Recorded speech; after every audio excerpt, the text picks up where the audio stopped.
I pledge allegiance to the flag of the United States of America and to the republic for which it stands, one nation, under God, indivisible, with liberty and justice for all. Mr. Clerk, would you please call the roll? Roll call for tonight's meeting. Warner? Here. Barnwell? Here. Draper? Here. Kreitz? Here. Calhoun? Here. Osenga? Here. And Mayor McClure. Here. You have a quorum. Okay, we've got us all. So next we're at citizen comments on any subject except items scheduled for public hearing. There are two public hearing items on the agenda, and you can speak to those at the time they come up. You'll have 3 minutes to speak on any subject, and there's a total of 36 minutes for this. There's a sign-up sheet. If you signed up, we'll call those in order, and then within that 36 minutes, I can take shows of hands for people to come up. And when you come up and sit in that lovely red chair there, we'd need your name and whether you live inside or outside the city limits. Mr. Clerk, who's signed up? There are 8 people signed in to speak, and first on the list is Kevin Dunham. Okay, Kevin. Kevin Dunham, outside the city limits, born and raised in Seward. I wrote this 8 days ago and things have changed, but really nothing's changed. 10 soldiers. 10 soldiers and Nixon's coming. 4 dead in Ohio. A song by Neil Young that was a lament for a country in mourning due to the merciless deaths of peaceful Vietnam War protesters at Kent State University on May 4th, 1970. Here we are, 56 years later, under the leadership of a morally bankrupt president whose administration allows, no, encourages masked thugs to again execute peaceful protesters. Last April, I made a short statement to this council regarding the new president's assault on our sacred Constitution and Bill of Rights. Who in their right mind would have imagined how much worse it has begun? Abuses piled upon abuses. A few blatant examples would be a total disrespect for international law, a nearly complete dismantling of the separation of America's 3 branches of power, an insane threat to steal, with military strikes if needed, the island of Greenland, and now suggesting the midterm elections may need to be canceled. Remember that was just 8 days ago. New decrees come from the self-appointed king nearly every single day. Cannot we as a country stand up to this egomaniacal despot? Come on, people. Maybe Seward is a small town with a small voice, but it is a voice.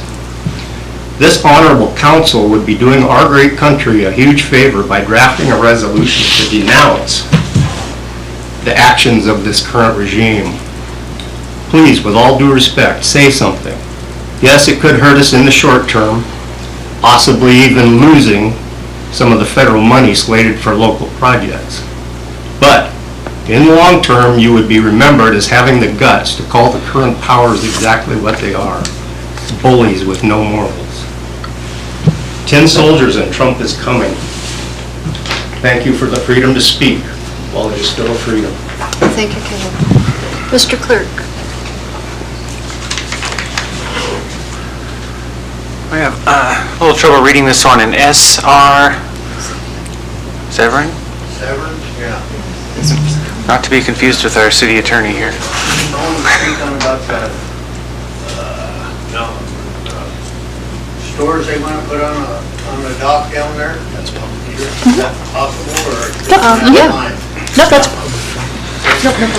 The 2 public hearing items are the one amending the code for gender-neutral terms and the gun range Gun lease. registration? But, so those are the ones that you can't speak on. Anything else you can. I'm just, for the rest of you. Steve Severin, I live here in Seward. I was here when we were talking about putting those condominium inside of Forest Acres, which is supposed to be a single family unit in that area. But anyway, now they're talking about putting storefronts down there on the port. And in the wintertime, we don't have no place to go. You know, limited to everything. And I've got two little pups. I walk them down there quite a bit. But I mean, when it's tourist season, I don't even go downtown. And then you want to put even more tourists down there? I mean, who subsidizes this thing in the winter? You know, it's the locals. And we have to have a say in this. This is just, if I wanted to see expansion like this and I'd known it was coming, I wouldn't have never came here. I was born and raised in Anchorage. And I don't want to be in a big town. Don't need to be. If I want to be going downtown to Saks, I would. I mean, I'm wondering, when are you going to fill in the harbor? Put up a 10-story motel, get rid of all the boats, and put a shopping mall in there, you know? It's just ridiculous. I mean, you go to Homer in the winter, you go to Whittier in the winter, there's nothing there. You're lucky to see a person, you know? And when it comes down to the winter time, there's not going to be anybody here. And you want me to put up with them all summer, so that's basically it. I mean, you know, I don't see the idea of it. I mean, it just doesn't make sense to me, not money-wise anyway. That's about it. Okay, thank you. Mr. Clerk, who's next? John Weissel.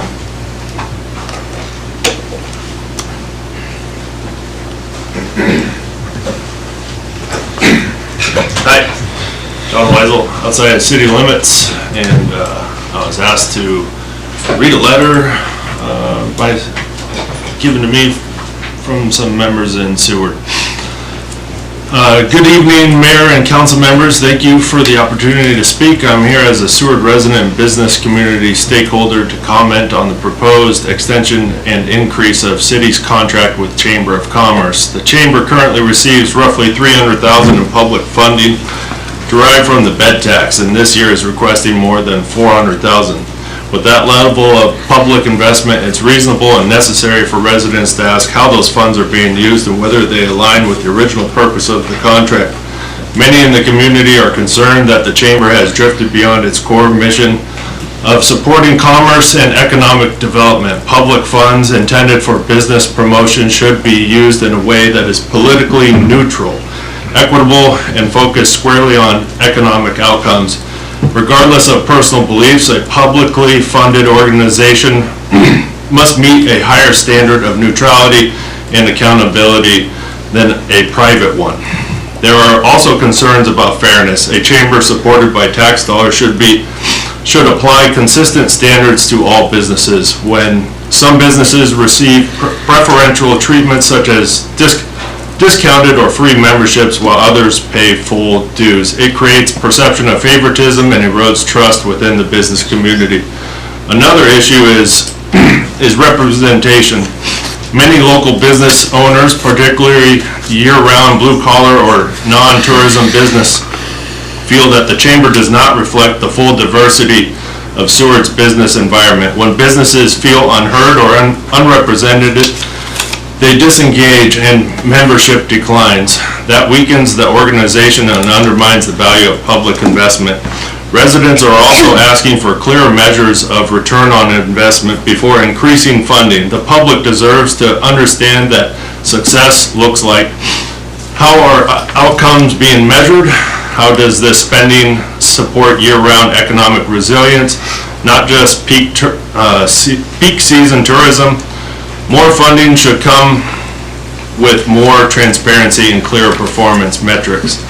To be clear, this is not a criticism of individual staff or board members, nor is it about agreeing or disagreeing with any particular cause. This is about stewardship of public funds, fairness to all businesses, and ensuring that the Chamber remains focused on its core mission. I respectfully ask the Council to consider whether the current contract structure provides sufficient oversight, neutrality, and accountability, and whether conditions or reporting requirements should accompany any extension of increase in funding. Thank you for your time. Got it done. Thank you. Thank you, John. Mr. Clerk? Benjamin Smith.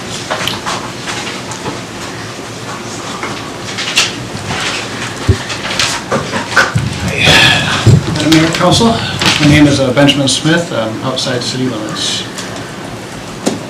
So my comments tonight are directed on Resolution 2026-010, the Harbor Master Facility and South Uplands Development. I'd like to say that this, from a practical point of view, the Seward Boat Harbor exists first and foremost to support boating, recreational and commercial. It's a core part of Seward's identity in the coastal Alaska community. The harbor supports long-term residents, commercial operators, recreational users, fishing activities, and the general public. Harbor users contribute year after year to Seward's economy, culture, and maritime character. Several successful local businesses operate directly from the South Harbor upland slips and depend on reliable access to function.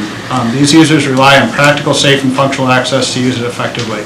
I do agree that the Harbor Master's office is long overdue for an upgrade, and the proposed location makes good sense.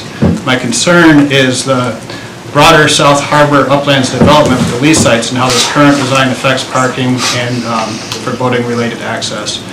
You can look at Google Earth. There's an image dated July 22nd, 2023. I think it's a Saturday. All of the harbor parking areas, including the north trailer lot, appeared full. The South Harbor Uplands alone showed what I counted to be 120 standard vehicles and 66 vehicles on trailers visible in that image. These are typical conditions and reflect ongoing demand. Under the proposed plan, the South Harbor Uplands would see an estimated reduction by about half in standard vehicle parking, along with a smaller reduction in trailer spaces. This is a substantial loss for that area. Close vehicle access is essential for boating. I think this is one of the things that we really need to understand about this, is loading a boat, provisioning, bringing the passengers, there's children, pets. It's fundamental that we have easy access to those, the ramps there. The R&M plan, if you look at it, it treats all these lots as interchangeable, but if you measure the distance, it's like 1,500 feet to the slips from the south lot. So if you had to park out there and maybe do 2 trips back to your car, that's over a mile of walking. And we know what that can be like in Seward in the wind and the rain and pushing a dock cart, trying to get all your stuff loaded up.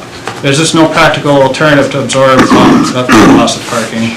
Other lots are already at capacity in peak periods. Inclement weather makes it complicated.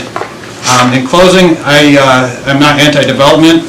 I do think that the Harbor Master's office is due for an upgrade, and I hope that plan comes to fruition, but I do believe that the plan as presented warrants a closer look before we commit to it and proceed. Thank you. Thank you, Ben. Mr. Clerk? Paige Craig.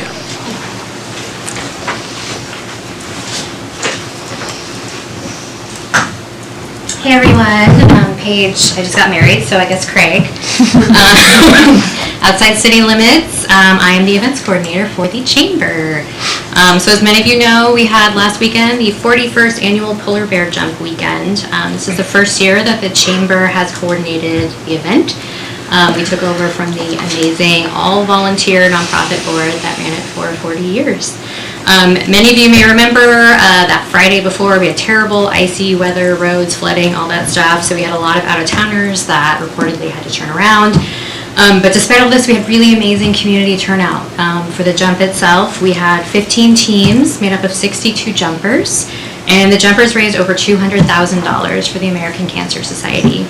In addition to the jump, we carried on the tradition of the fundraising auction at Tony's. We had about 60 items donated by local businesses, local artists, community members.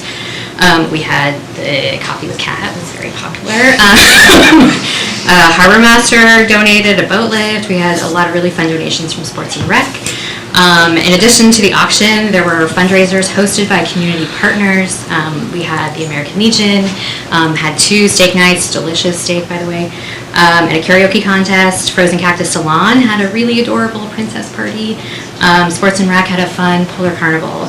Proceeds from all of those fundraising events are being donated to Katie's Handprint, which is an Anchorage-based nonprofit that supports Alaskan families with children in cancer treatment, and we worked with them to develop a Kenai Peninsula fund so that all of the money raised will stay local to our community.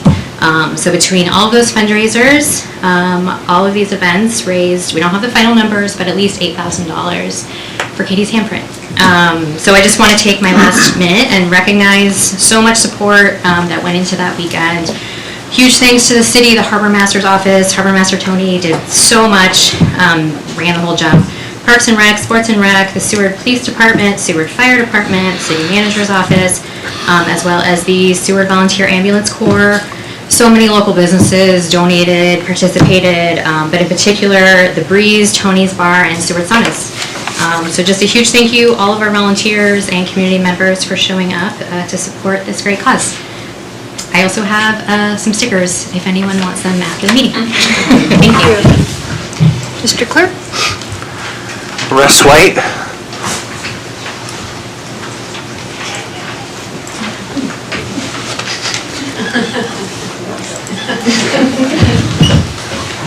Russ White, inside city limits. I'm here on behalf of Sports and Rec Department, and just wanted to go over a few things that we have coming up. Try to come here more consistently.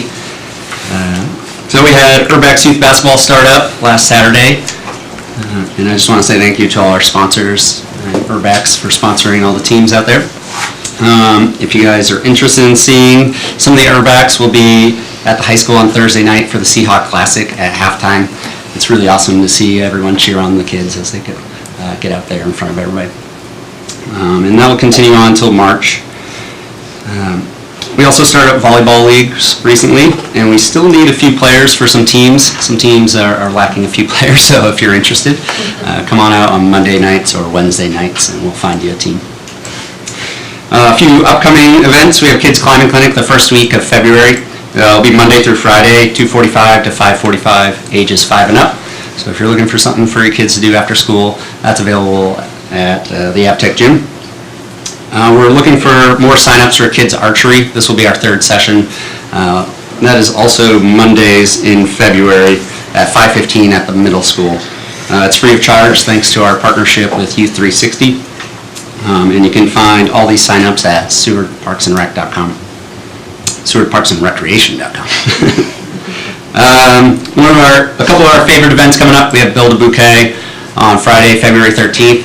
If you're looking for a nice set of flowers for a special loved one, you can come there and pay $30 and make your own bouquet. We get them specially ordered from a spot in Anchorage. And that'll go from 4 to 7:30 Friday, February 13th. Depending on weather, the Grizzly Glide ski race will happen February 22nd at Bear Lake. That'll be at 12 p.m.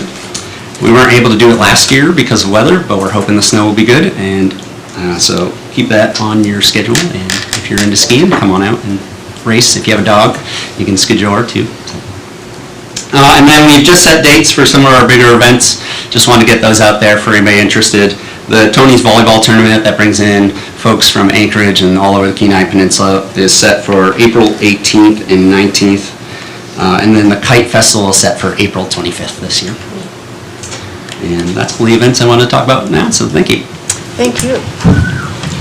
Mr. Clerk? Nate Smith.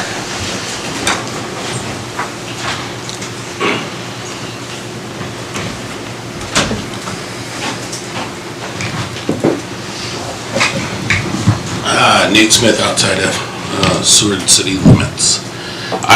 I sent in an email about a little packet on some city ordinances to dive into, since I know we're talking so much about Title VIII and what is going on. So I just thought I would speak to it and why I came to it. Seward already has clear common sense rules for alcohol, no open containers in vehicles, no public consumption, and strict 21 over and over access. Cannabis should be allowed the same standard. An open container ordinance gives law enforcement a preventative tool to stop impaired driving before it becomes a DUI. In that, a lot of that research that we lack here in Alaska I look towards Colorado and Washington State. They are at retracting. A lot of communities outside the big cities are retracting a lot of their rules and laws from some of the problems. They expanded too quick and then now they come back. We can actually learn from that for looking. So the next one on is restricting cannabis retail properties that have on-site use to adults 21 and over. It would protect the kids who cannot choose or defend themselves from secondhand exposure to cannabis smoke. It is an inhalant. I know that we want to normalize certain things and do things. I mean, there's two battles within the community on that. And alcohol, you can bring them in to a certain point, and you have a divider. But we're talking about something that ingest versus involuntary does it. And what I get to is driving by and having an outdoor food stand right next to that place and seeing a kid in a stroller, and it just drives me nuts that we allow that. You can't say no, can't get up and walk away from it. And that bothers me in a big way, especially when we're looking to spend $7,500 on changing wording inside our city and we can't protect somebody in a stroller. Clear limits on public consumption, reduce the confusion for visitors. We just make sure we know. I know as property owners, you speak to hotel owners, people smoking on balconies and things. If our city police had a simple $300 fine that they could hand out for each one of these things, we would curb problems, we could put signs, and we could all live in harmony about it. It's as simple as that, I think. So I think those are some of the ones you should look at. Thank you for your time. Thank you, Nate. Mr. Clerk? El Zernia.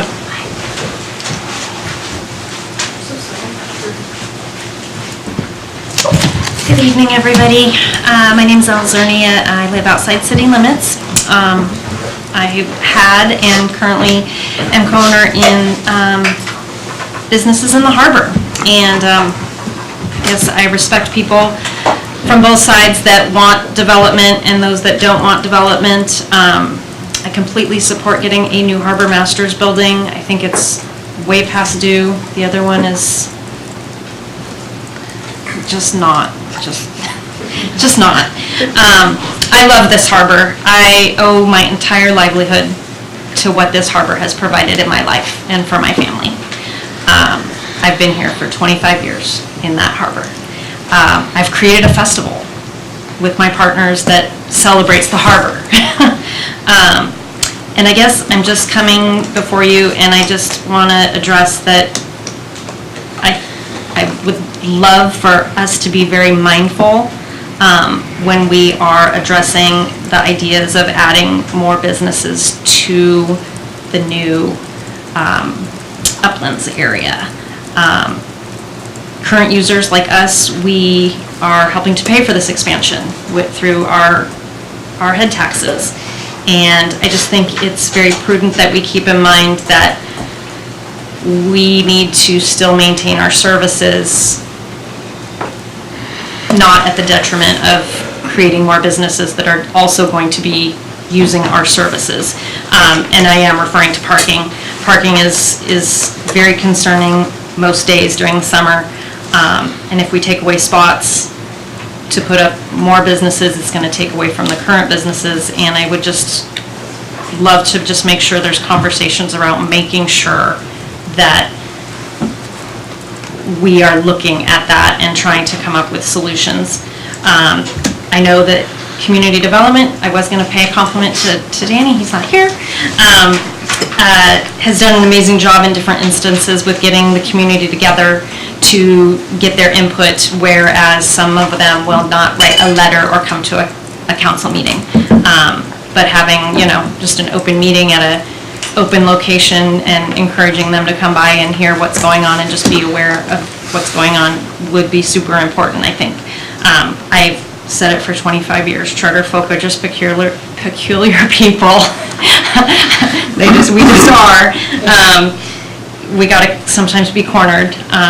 not me, but for the most part, just to kind of get their input and really get a hands-on idea of what that area is like as we move forward is all I'm asking. It's just to make sure that we're mindful with those ideas. Thank you. And is that all? There's one more person signed in to speak, Corbin Gibson. Corbin. So we need your name, Corbin, and Hi, I know you. I'm Corbin Gibson. I'm 13 years old, and I will be talking about the idea of having an arcade in Seward, Alaska. Should I start gigging? Okay. I'm suggesting that we have this arcade in Seward, Alaska for multiple reasons. For one is that there's something slightly similar called the Teen Center, although they run on a pretty low budget and they don't really earn much since they're not membership based, and their only source of income is through people buying stuff like extra snacks and things like pizza. And also another reason is because there's not really much of things like that for over 50 miles, I think, which makes the town a little boring in some cases, but yeah. Thank you. Okay. Thank you, Corbin. And was that the last to sign in? That was. Okay, anyone else wishing to speak, just raise your hand, I'll call you up. I'll start with you, Christiana, first, okay? And then. Hi, my name is Christiana Smith, and I live outside of city limits. So I just wanted to give some comments on the additional funding for discussion that will be had for the Chamber of Commerce. When I first moved to Seward a little over 13 years ago, the Chamber of Commerce was one of my first stops. I've found it in other communities, and I found it in Seward to be helpful to know the ins and outs of the city. There was great recommendations of where I could go for looking for after-school care for children and some other things. The Chamber of Commerce is a membership-based organization, and so there are limits, but I feel like they have really expanded their options for membership over the years. This past year, they started up a small, like a maker membership that's fairly low cost for craft type businesses or art type businesses that don't have a brick and mortar store. And they also, a handful of years ago, came out with a supplement to the Visit Seward Guide, a hometown guide, that really focused on individuals that were looking to move here to Seward or make Seward their home, or maybe entice, seasonals that came for just the summer, and what Seward could look like if they chose to extend their stay and live here in Seward. So I feel like they have done a lot of growing in a fairly short amount of time, and they are looking at ways to make the chamber more accessible to the community members. Last thing I want to give comments on is the development of the uplands, in particular the parking. I have gone in a couple of different meetings over the last several years to talk about concerns of parking in the harbor. This past year, parking was really good. We had someone who had been hired to enforce parking within the harbor area. In the past, if there is not someone hired for that position, a lot of times people extend in the 2-hour parking, in the 30-minute street parking, or even in the uplands where it's gravel and no lines, kind of becomes a free-for-all. I do understand, I do like the idea of the lines being paved and there being lines in the uplands, but I am concerned a little bit of the makeup, and then also the curbs. Can make snow removal difficult in the winter, and I'm not sure about maneuverability, but it's been a past issue, and if we are looking at even further decreasing parking in that area, I can just see it being a further issue instead of addressing the current issue. Thank you.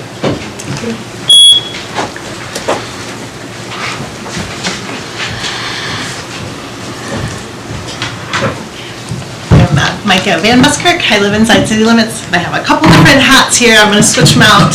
My first hat is to share some really exciting news that Head Start is coming back to Seward.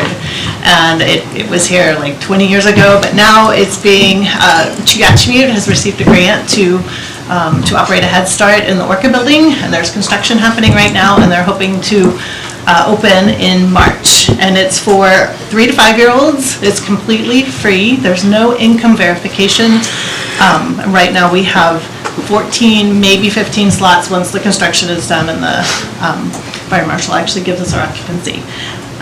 The goal of Head Start is to promote school readiness, and I know when we lost our Head Start, talking to our previous principal at the time, there was like an immediate, we could see it in the kindergartners coming to our school. So this is a really, really exciting program.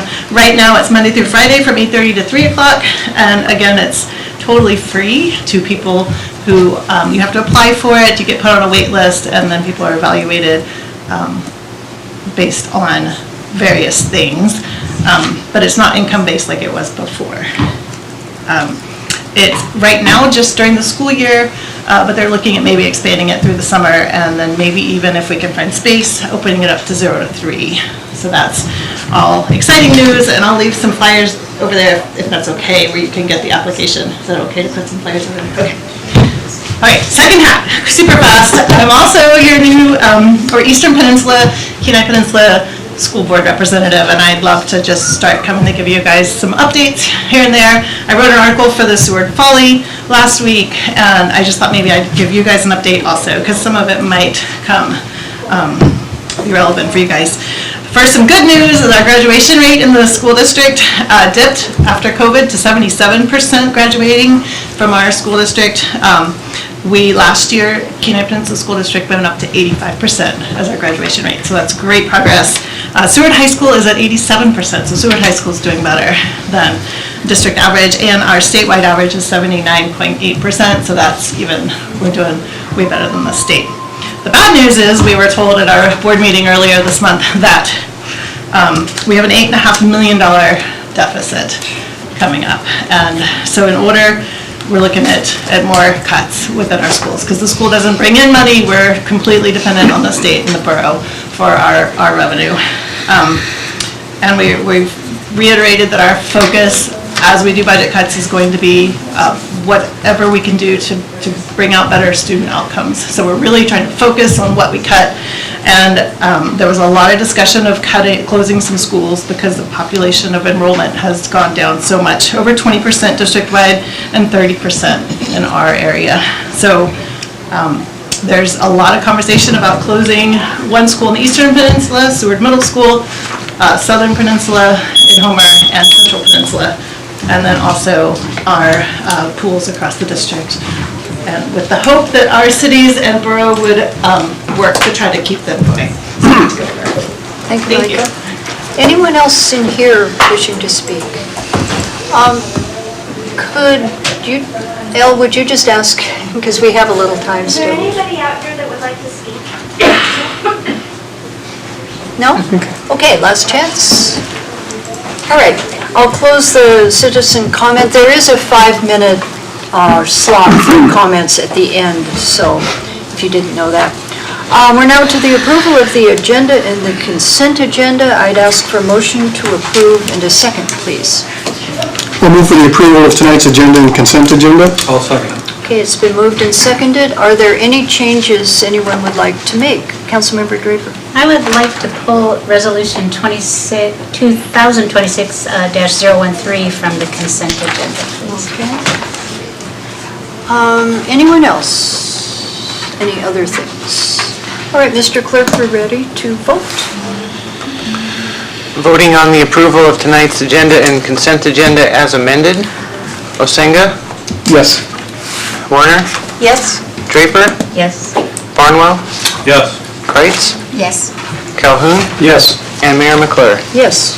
Your agenda and consent agenda have been approved, and on the consent agenda were the approval of the January 12th, 2026 City Council meeting minutes, Resolution 2026-014, authorizing the city manager to enter into a commission agent contractual agreement between the City of Seward and the State of Alaska Department of Administration, Division of Motor Vehicles to operate the City of Seward Division of Motor Vehicles Commission Agent Office.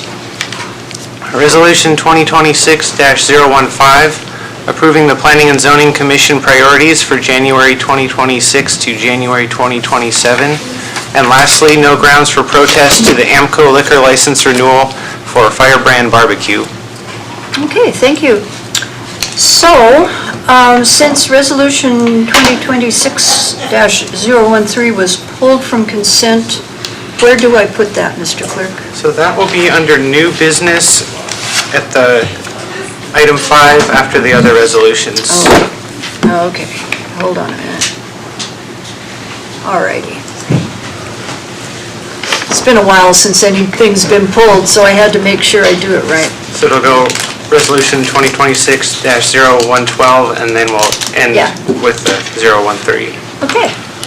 All right, so that then brings us to the city manager report, I guess. So, Madam City Manager. Thank you, Madam Mayor. I appreciate the cue because I, in my head, said I was after the presentations.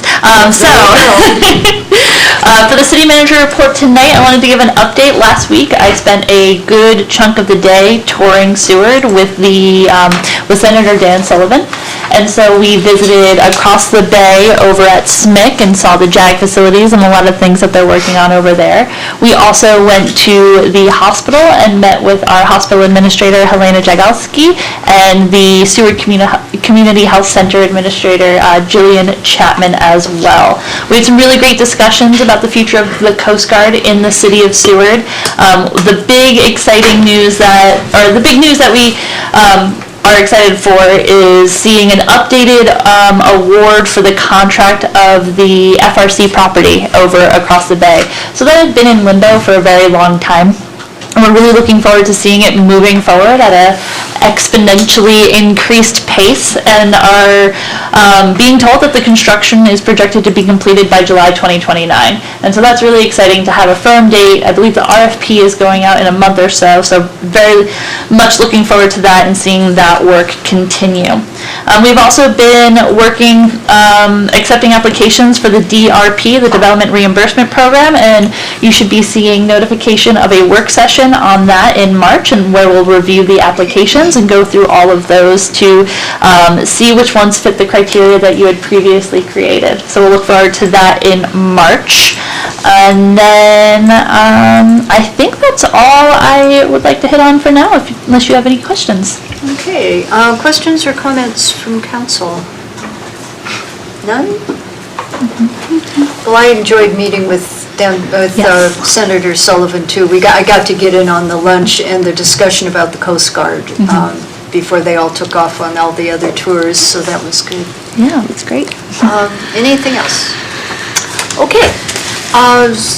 City Clerk report. You've got some interesting stuff on page 74, starting. Yeah, thank you, Mayor McClure.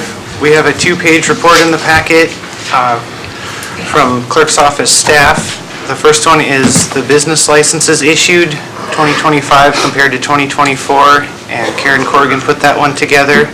And the next page is by our Deputy City Clerk, Jody, on public record requests by department. So there's some nice graphs there if anyone's interested in those statistics. We got busy with graphs. Fun with graphs. Thank you. We don't have a city attorney report listed, but we have a city attorney right there if he wants to say something. Thank you. I can't think of anything in particular. I'll prepare one next month, but no, we're just staying busy at a steady clip, doing work for the city of Seward. I'm glad to be here tonight. It's always nice. This is the second time in a month, and it's always tough making the drive, but I'm just always glad to be here and here with the community, as to say, and talk with everybody in person rather than over the phone. It's really nice. So that's all I have. Thank you. Well, we appreciate having you here. Next, we're at presentations. We have two presentations, 10 minutes each. The first is the Police Department overview by Chief Tyner.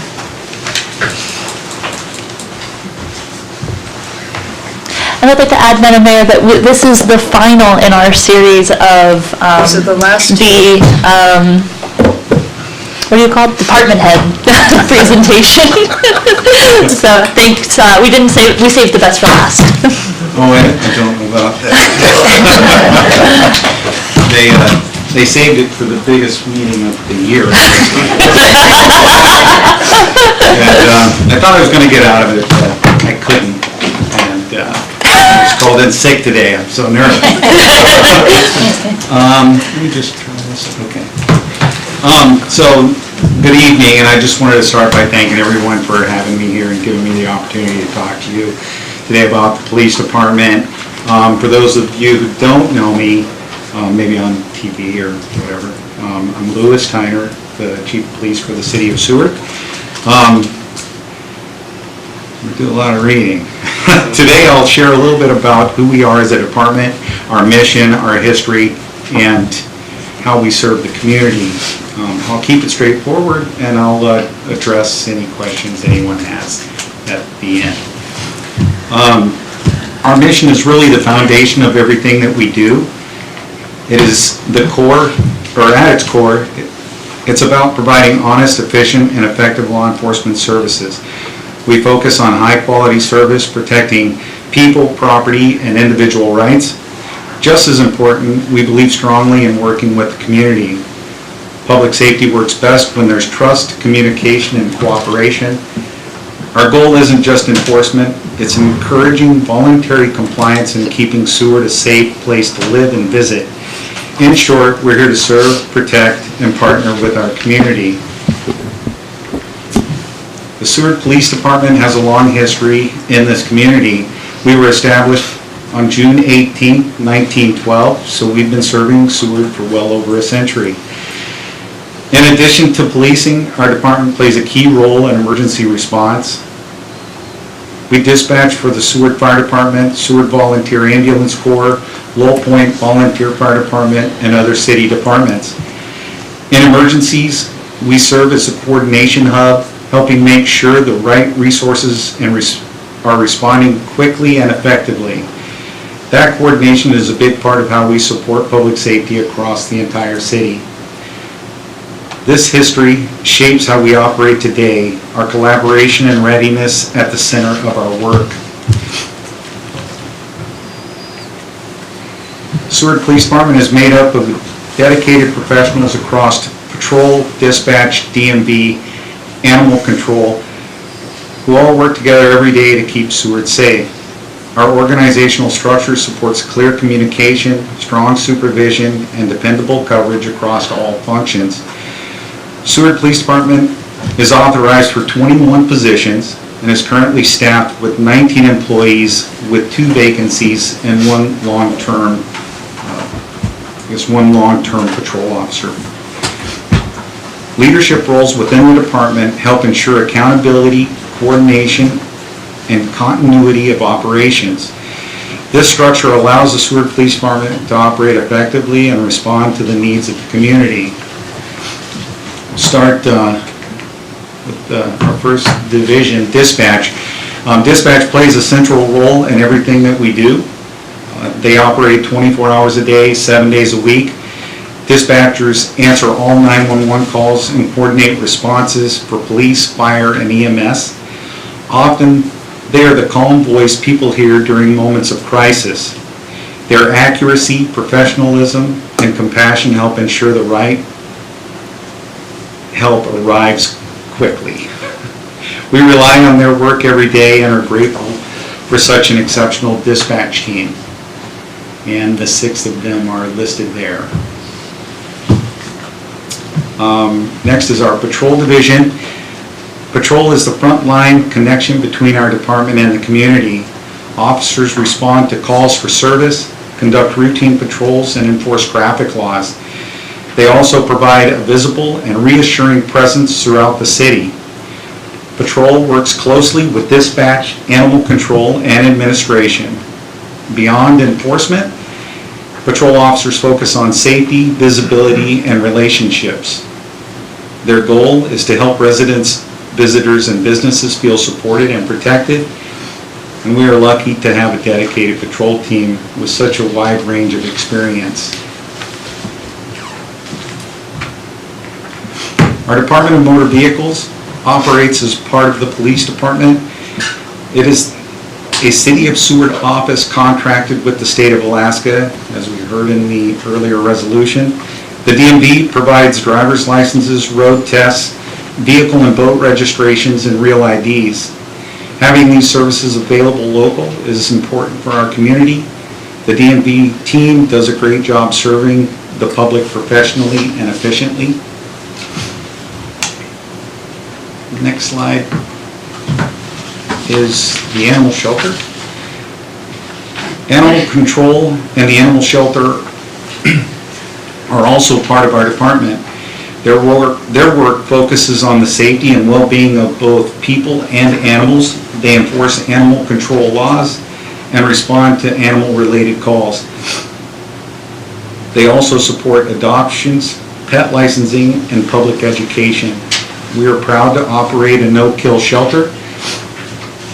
They work closely with SOS Pets, or Save Our Seward Pets, PAWS, which is Peninsula Animal Wellness Services, as well as the Soldotna Animal Hospital.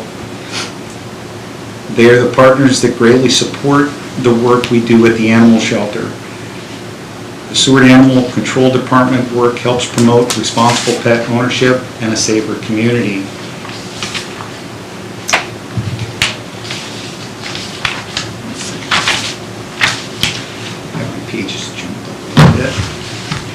Here's a brief overview of the statistics for the department for 2025. These numbers reflect the day-to-day work happening across the department. On the patrol side, this includes reports, charges, citations, and accident reports. For dispatch, it reflects the volume of service calls and 911 calls handled.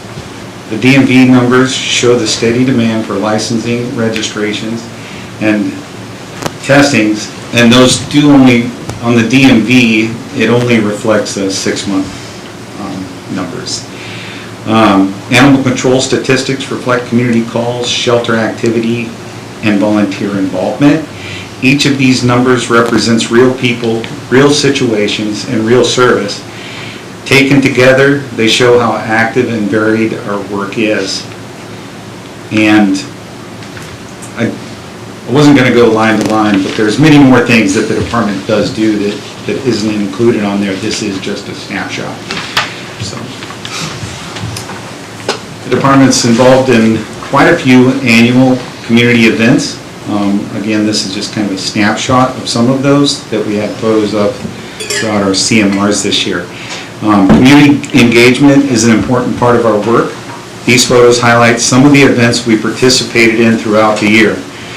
Events like Trunk or Treat, the Torch Run, the Christmas tree lighting, and bike rodeo allow us to connect outside of enforcement.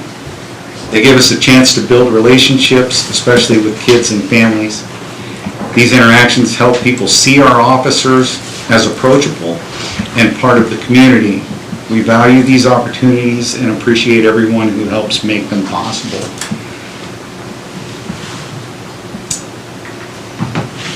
And finally, I'd like to thank all of our community partners that we work with, from law enforcement to medical,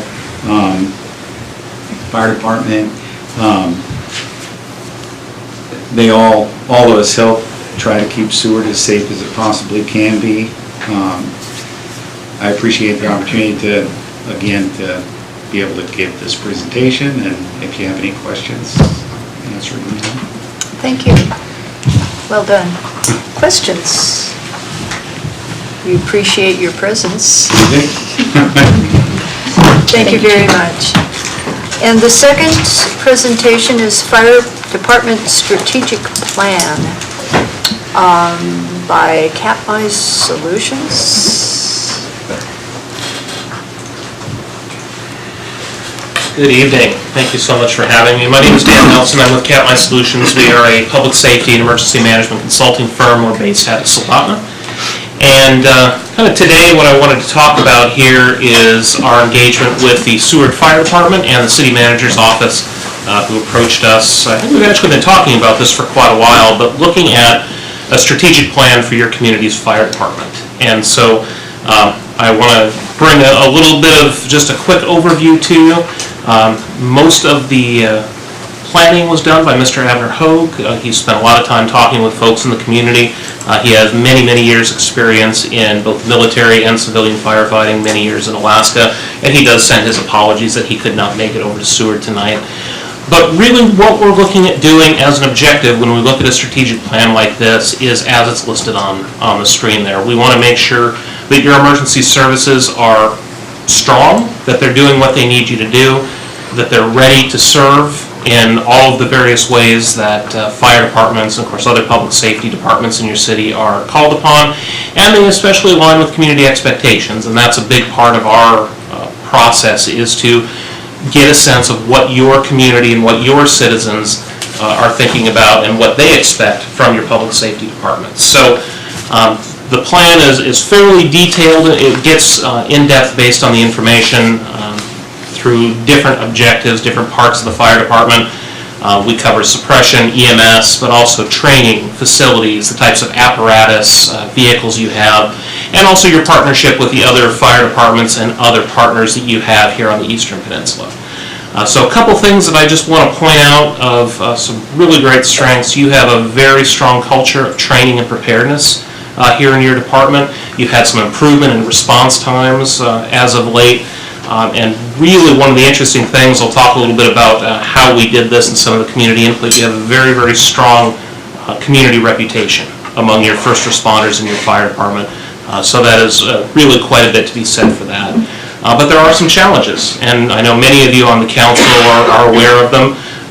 You don't have the newest fire station facilities. Some of your apparatus probably could use a good replacement. Some sustainability issues with operations. Of course, your accommodation department, which means you're relying quite a bit on community volunteers, like many of us are. So those types of setups do lead into questions of what's our long-term plan, what is our sustainability. It is a nationwide problem and has been for quite a long time, or I should say challenge, that volunteer recruitment and retention is one of the biggest things that our fire departments face as our demographics and our communities change and some of those types of things. So just real quick, when we talk about the process that we use, we kick off our projects, conduct interviews, public outreach, and then we draft our plan and get that finalized. So we had quite a bit of engagement based on surveys. We had quite a good response actually from public surveys. We did quite a number of interviews from your leadership at the fire department down to your line level and down to your volunteer staff, city manager, and other staff at the city to get everybody's different perspective on how this works. We also use some existing reports like your multi-jurisdictional hazard mitigation plan, community feedback from your stakeholders, what your risks are, and those are things that many of us are familiar with living here on the Eastern Peninsula. You know that you have risks from certain types of natural disasters, but we also have things like seasonal population surges and other challenges. So that's briefly how the process works for how we approach this. And after we put that together here over a period of 4 or 5 months, we got to the point of having some recommendations for you, which we've gone over with your city staff and got us to our final product. So just as a reminder for folks that may be listening, for your fire department you have what we call a combination department. That means you have both career staff that are on city payroll, but you also have volunteers. So you currently have 8 career staff here, 22 volunteers. I just want to point out, folks, I talked about apparatus for a minute, what we call our vehicles and the response units that your firefighters use, and just point out on the slide deck some of the years for those fire units. Some of them are getting a little bit old in years. There is some guidelines from the National Fire Protection Association that we point out in our recommendations that really show that we do have some concerns as far as these vehicles and their currency in technology and capabilities. You have facilities, Station 1 and Station 2. There are some limitations there, obviously, in those facilities. Station 1 here in town, next door to us, it's aging, it is deteriorating. It's small, and it's too small really for current operations and what you're asking the department to do, and has some inadequate space as far as training and living. So some of those things we pointed out. Station 2 is able to house some of the apparatus that we can't fit in Station 1 right now, but it is fairly far from your core response area, and it has its own set of challenges. From an operational standpoint, we also identify different strengths and challenges throughout this process. I already mentioned volunteer retention issues and the outdated apparatus and facilities, and those are some of the core challenges that your department is looking at right now. And I think at your last meeting there was discussion about your legislative priorities and some of those things that I know you as a legislative body are already working on, but I definitely want to point those out as those operational challenges. Our report looked at these different categories, so just real quickly, we have some recommendations in there for you having to do with staffing and recruitment. Again, volunteer recruitment and retention, a big issue. EMS service, this was a large discussion amongst the community and amongst some of the stakeholders with your relationship with Seward Volunteer Ambulance Corps, maybe some things that we can do there to update those agreements and make sure that their role is recognized as an important community asset, but make sure we have continuity and contingency for that outside entity. Again, facility modernization, fire stations are not just about things that house the trucks. We have to make sure that our staff have good living conditions, good training conditions. So you'll see in there when we talk about a regional training center being able to be utilized by all of your Eastern Peninsula region is probably a smart way to go. Training and certification, the current training level of your responders, especially in the BLS, in the EMS realm. Right now, a lot of your responders are BLS, or what we call basic life support. That refers to their ability and skills in the EMS realm.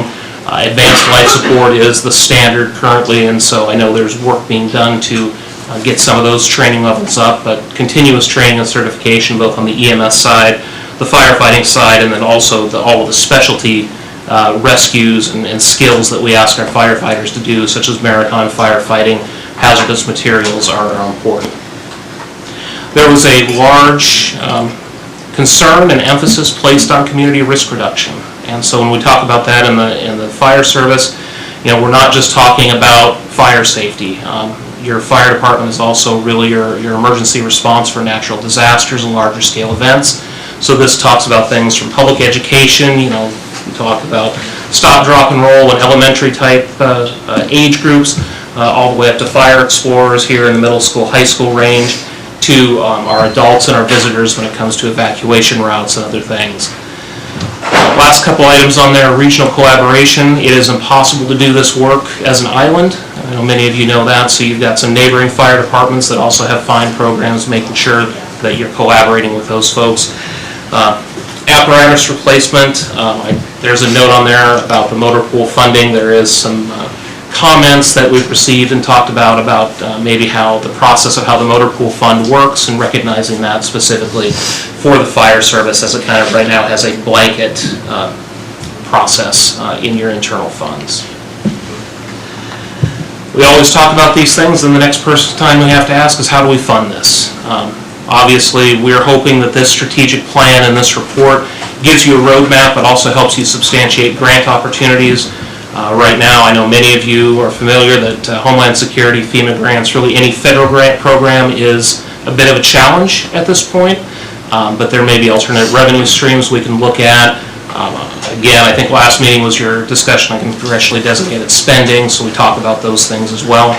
I just want to point out on here that all of these quick bullet points that I just put on the slide are about 6 or 7 pages of an accountability matrix where we've essentially assigned these tasks, whether that be to the chief, to other folks of the department, other city members and staff, of who needs to be able to spearhead some of these things. And that goes all the way to find money for your new fire station, to make sure that our training program is up to speed.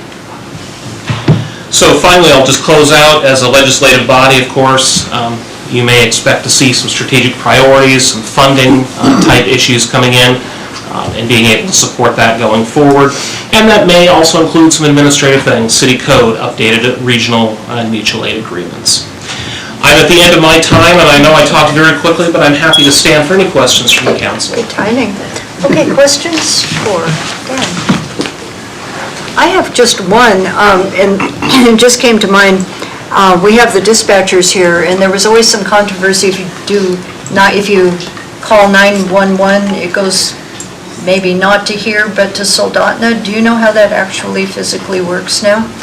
So if my memory is still serving, because I'm going to reach my own hat here, but essentially the way the advanced 911 system works on the Kenai Peninsula is if you call from a landline, so you dial your landline here from Seward, it will route directly to your dispatch center. But if you're using a mobile phone, the technology does not allow for it to route based on location. So it goes to a central, which is Soldotna, and then it transfers. So unless, I just want to make sure I'm saying that right, that's still current, but that is how that works. Since you're just there, I thought this would be a good time to let people know, because that's a question I get asked. Absolutely, and it is still, if I can mind put a plug in for that, we have the borough, in my previous hat, we spent a lot of time upgrading those systems and putting new technology in, so it is still wise to call 911 because those locations and things can still come through. So even though it might take a few extra seconds that you hear, all of that information also transfers to your local dispatch team so they can see where you are and get instructions to those folks. Okay, thank you. Yeah, I knew you in your previous job, so. Any questions? Well, thank you very much. Thank you very much. Okay, does anybody need a break yet? We do. Okay, yeah, that's all right. There's got to be some sometime. So we'll take now a 5-minute break? Yes. Okay, we'll take a 5-minute break and then we'll get going on the meat of the evening.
We're back on YouTube.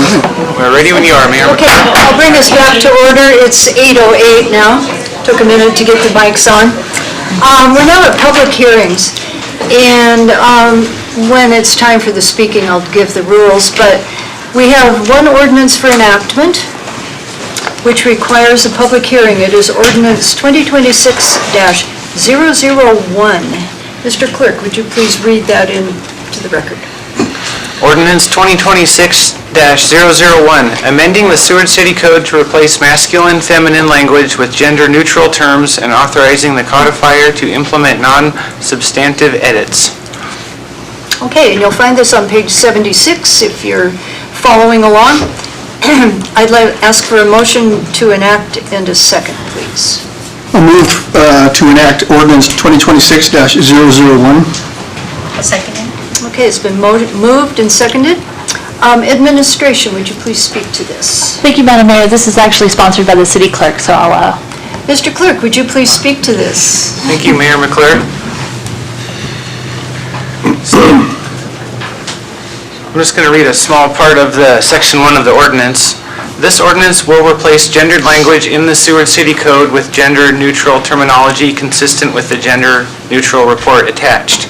And that report is 21 pages long, and there's 2 columns. The left column has little highlights to where it shows the gendered language, and then the right-hand column is the new version that, if approved, we will send to Municode to make these edits to our city code.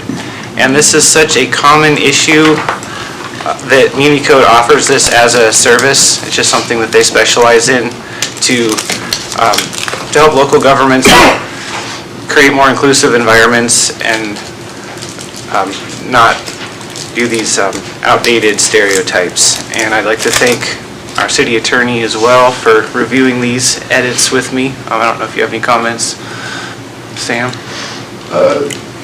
Sure, I'll make a couple of comments on it. Is that my office did spend quite a bit of time just going through what they had already prepared, and we found a number of terms that they had missed, and a few that actually maybe changed the meaning by just trying to do a quick switch, and so there may still be others that you all catch, but we have gone through it. And I guess the other thing, the first draft, the columns were not exactly the same size, and so I suggested that they make them the exact same size, because I spent a lot of time going through and trying to figure out how it got longer or shorter by just changing one word, and then I realized that the columns weren't the same size, and that's why. So hopefully the comparison's a little easier now. But no, I'm glad to answer questions if anybody caught anything specifically. But we did, myself and another attorney, spent a fair amount of time just kind of checking their work and had some good edits. So glad to answer any other questions about it. Okay, we'll wait for questions until after the public hearing, like we do. Did you have anything to add? Okay, I'll open the public hearing on ordinance 2026-001. Mr. Clerk, has anyone signed in? Nobody has signed in to speak. Okay, does anyone out there wish to speak on this? Come on up. And the way this works is the same inside, outside, and your name, but you also have up to 5 minutes. My name is Christiana Smith, and I live outside of city limits.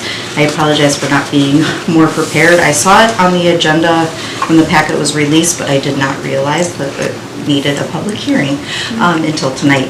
I just wanted to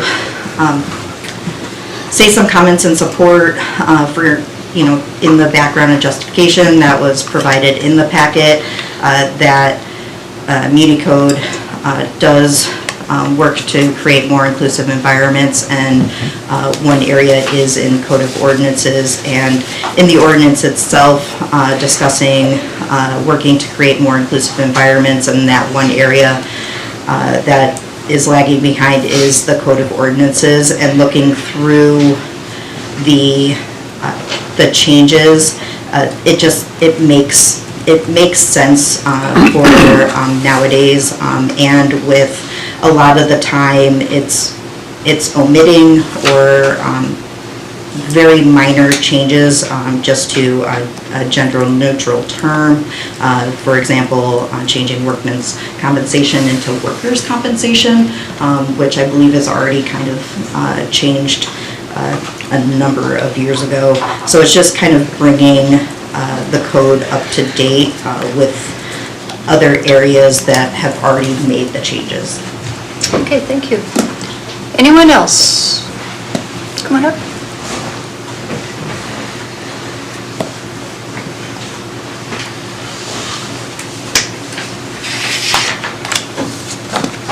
My name is Tom Reese. I live outside the city limit, and I believe that God created us as male and female, and how a person wants to address themselves is up to that person. But I think as far as community-wide, we need to leave things the way they are. We're drifting away from God too many times, and there's a day coming when there's going to be a reckoning for all of that. So you need to be in the right place when that time comes. Thank you. Thank you, Tom. Anyone else? Okay, I'll close the, oh, I'm sorry, I will not close the public hearing, come on. I'm so sorry, I didn't realize anyone was still out in the hall. John Wezel, outside city limits, keeping it quick, but I believe that this is led by an ideology move. I don't think it helps. I think if a man calls himself her, where does the boundary stop? Is he going into the women's restroom? Is he going into the girls' locker room? I think you're opening up something and trying to make it normal. It's not. And like her words about workman's comp, what are we going to get? What about human? What are we going to do? I'm like, where does it stop? I think this is just an entry point into something that's way worse. That's my comment. Okay, thank you. May I ask you if there's anyone else out there? No. Okay. Does anyone else wish to speak? Okay, I'll close the public hearing and bring it back to council then. Council comments? Councilmember Calhoun. Thank you, Madam Mayor. Just a couple of comments, and I understand what some of the citizens, their meaning and their speaking.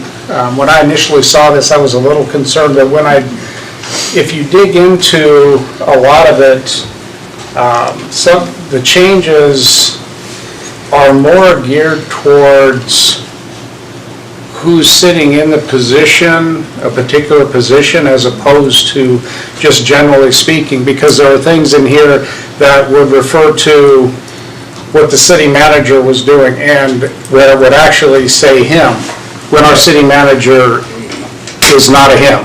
And so I get some of the concerns, but if people would take time to really dig into some of the changes, it's more geared towards matching a gender of, compatibility of who's in a certain position in the city that it's talking about in some of these. Not all cases, but in a lot of cases it is that. And we can't change that every time the gender of one of our department heads or city administrative heads or whatever changes. We can't go back and forth and change that every time, or the city clerk in, Muni Code would be tied up with that all the time. So I understand the concerns of some of our citizens, but I think in this case, we probably are just going to roll with this and make it a little bit easier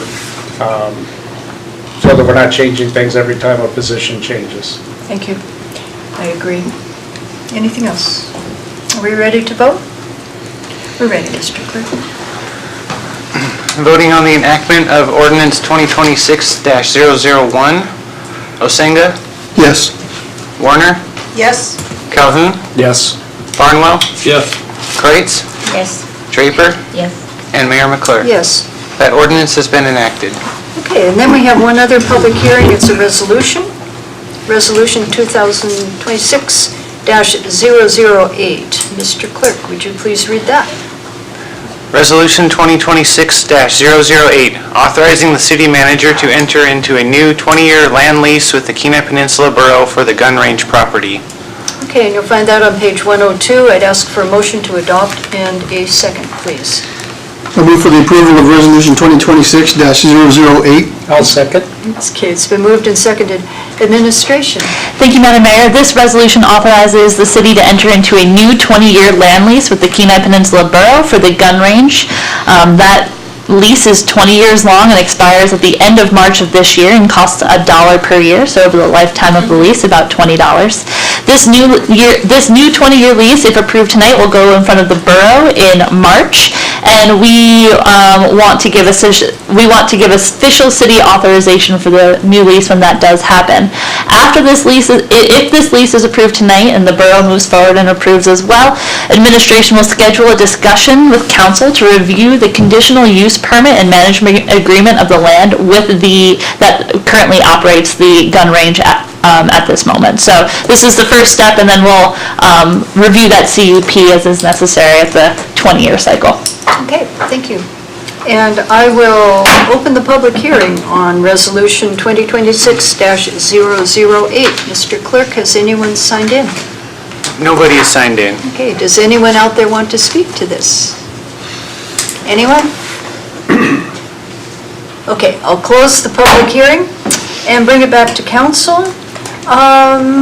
Council, any comments? I didn't realize that it was a 20-year lease, and I think a few people didn't realize that, and it's time to revisit that, and it would be remiss on us if we didn't renew the lease, since it's probably the least expensive lease we have. Be ready to vote on this? We're ready, Mr. Clerk. Voting on the approval of Resolution 2026-008. Draper? Yes. Kreitz? Yes. Barnwell? Yes. Warner? Yes. Calhoun? Yes. Osenga? Yes. And Mayor McClure. Yes. That resolution has been approved. Okay, now we're down to new business. First, we have Resolution 2026-009, and when you're ready, Mr. Clerk, could you please read that? Resolution 2026-009, authorizing the city manager to enter into agreement with AK Built Construction and Design for the renovation of Boardwalk between Rays and Kenai Fjord Tours in the amount of $147,260. Okay, and that's on page 128. I'd ask for a motion to approve in a second, please. I move for the approval of Resolution 2026-009. I'll second. Okay, it's been moved and seconded. Administration. Thank you, Madam Mayor. I'm going to invite Harbor Master Tony to come up and speak to this.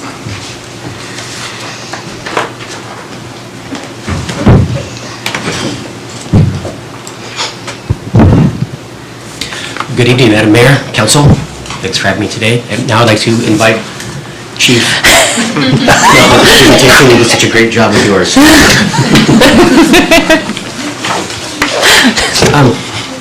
No, our ask is pretty easy and simple tonight, just to grease the wheel on this first one and just say yes across the board.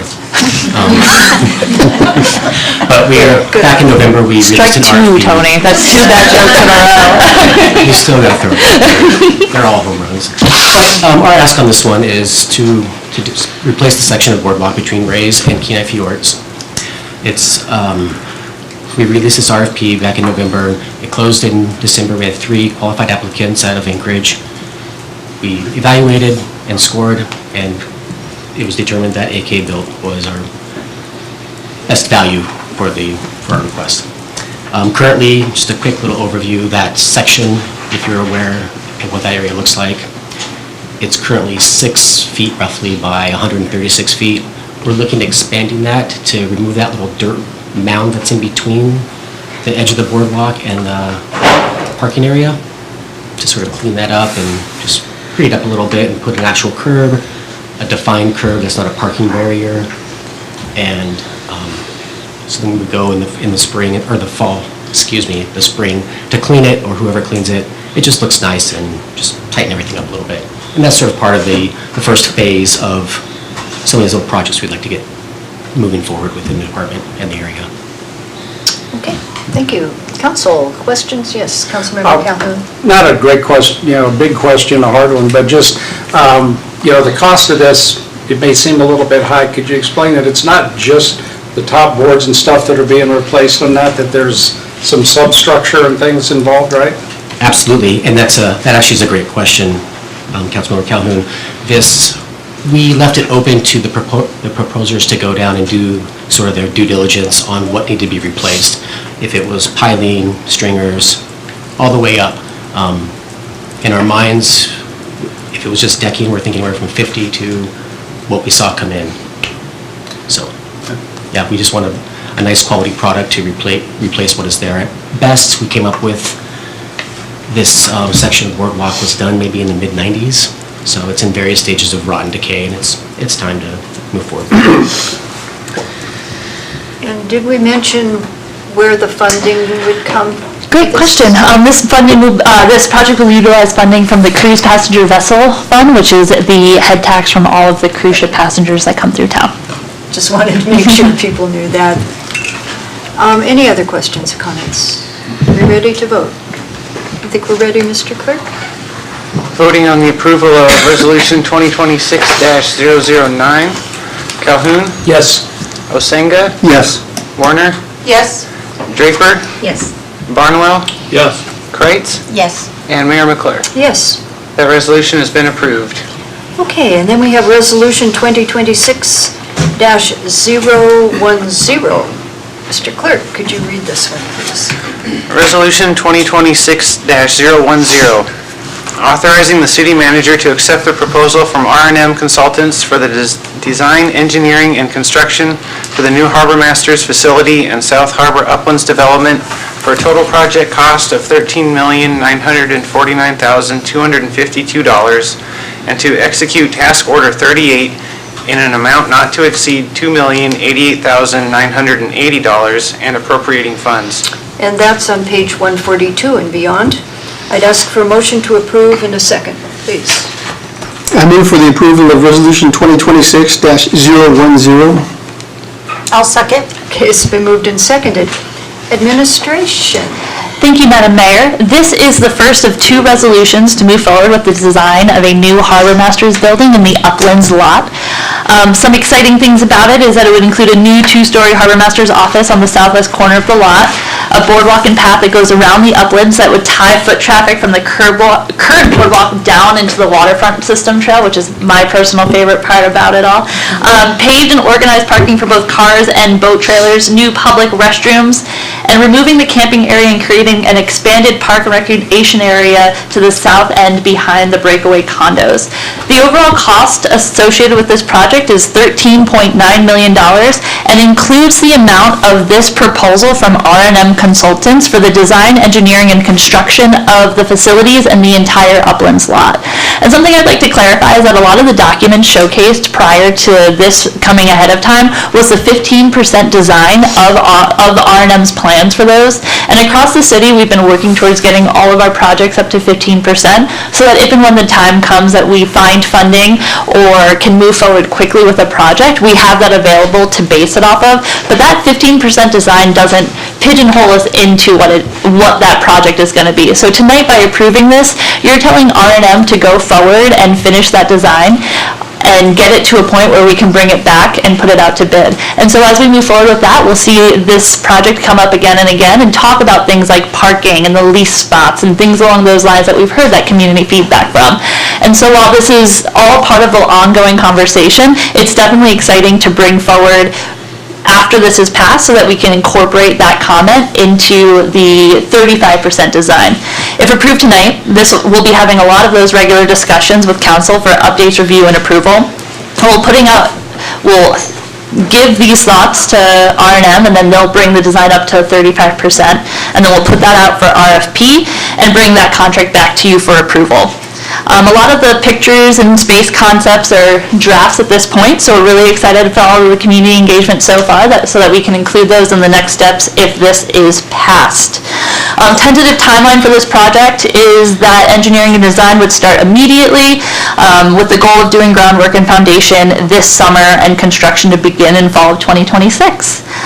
This would be funded through a revenue bond, which is the resolution that follows after this, that is utilizes harbor passenger fees and some cruise passenger vessel fees.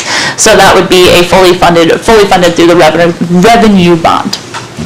And with that, I think I'll leave it to any questions, unless Tony, you have anything to add? Okay, questions?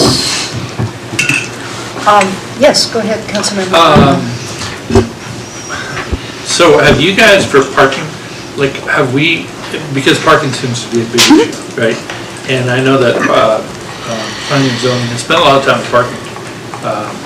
I wonder if there's a way to incorporate some of their ideas, or at least bounce some of this off them and see what their take is. Because my concern on this project is, I was having a conversation with a person today about it, and 10 or 20 years, what is our 10 and 20-year plan for parking? And at some point, whatever we do, we're going to reach maximum capacity for parking in the uplands. Even if we did nothing, we're going to reach that capacity. And so in my view, it's such valuable property that, are we really willing to commit it just to parking, or majority parking, or for such valuable land? Or do we have a game plan for the 20-year plan that might incorporate parking elsewhere and having a shuttle? I don't know where we're going with this, but planning and zoning might have an idea. Well, it's a thought. I mean, there's no solution tonight on that, but I think it should put some of those folks' minds to rest a bit, that the whole design of the parking area and everything in the uplands, other than the Harbor Master's building, is going to come back and back and back. And the Harbor Master building will as well. The design for the entire thing is up to only 15%, and it will all come back for final approval. So none of this, so this gives plenty of time for the public to weigh in, and we can all think about how best to deal with that. Councilmember Clerk? Just to reiterate that we're having a pack cab. Yes, on February 9th, we're having a February 9th? Yes. We're having having a PAC-AB work session, joint work session as well. And then the public can be involved in the council meeting when it comes up to the public hearing. Yep. And we're also, so on the subject of the lease sites up there, those cannot utilize passenger vessel fees because they're not open to they wouldn't be open to the public as businesses. And so that was always going to be a phase 2 of this project. So as we communicate and discuss and hear public commentary, that can change as it needs to become a well-rounded, well-thought-out, community-oriented, harbor-oriented location. I think at the end of the day, the main goal of administration is to make sure that the Harbor Master's building is replaced and the uplands becomes a vibrant place. Actually, honestly, my main goal is to get that bike path extended to Mariners Memorial. I really, really like that. But then also moving and utilizing the Harbor Master so that the building, one, can see the harbor, and two, is a little bit more in the century for Tony and his team. You want to speak? I would like to echo that also. I'd like a sea walk as well. Building's great, but some outdoor sea walk space. Yeah. Any other comments, questions? Ready to vote on this? Okay, Mr. Clerk? Voting on the approval of Resolution 2026-010, Osinga, Yes. Calhoun, Yes. Barnwell, Yes. Kreitz, Yes. Warner, Yes. Draper, Yes. and Mayor McClure. Yes. That resolution has been approved. Okay, so take a deep breath, Mr. Clerk. The next resolution is Resolution 2026-011, and it's on page 148, and apparently he has to read the whole thing. He's been practicing. So, Mr. Clerk. Resolution 2026-011, providing the issuance of harbor improvement revenue bonds of the city in the aggregate principal amount of not to exceed $13 million for the purpose of acquiring, constructing, and installing additions and improvements to the City of Seward's small boat harbor, including a harbor master's building and improvements to the South Harbor uplands, funding the reserve account to the reserve requirement, and paying the costs of issuance of the bonds, providing for the date, form, terms, maturities, and manner of sale of the bonds, providing a method of payment therefore, fixing certain covenants and protective provisions, safeguarding the payment of the principal of and interest of the bonds, and reserving the right to issue additional harbor improvement revenue bonds on parity with such bonds upon compliance with certain conditions. Good job. And I'd ask for a motion to approve in a second, please. I'll move for the approval of Resolution 2026-011. I'll second. Okay, it's been moved and seconded.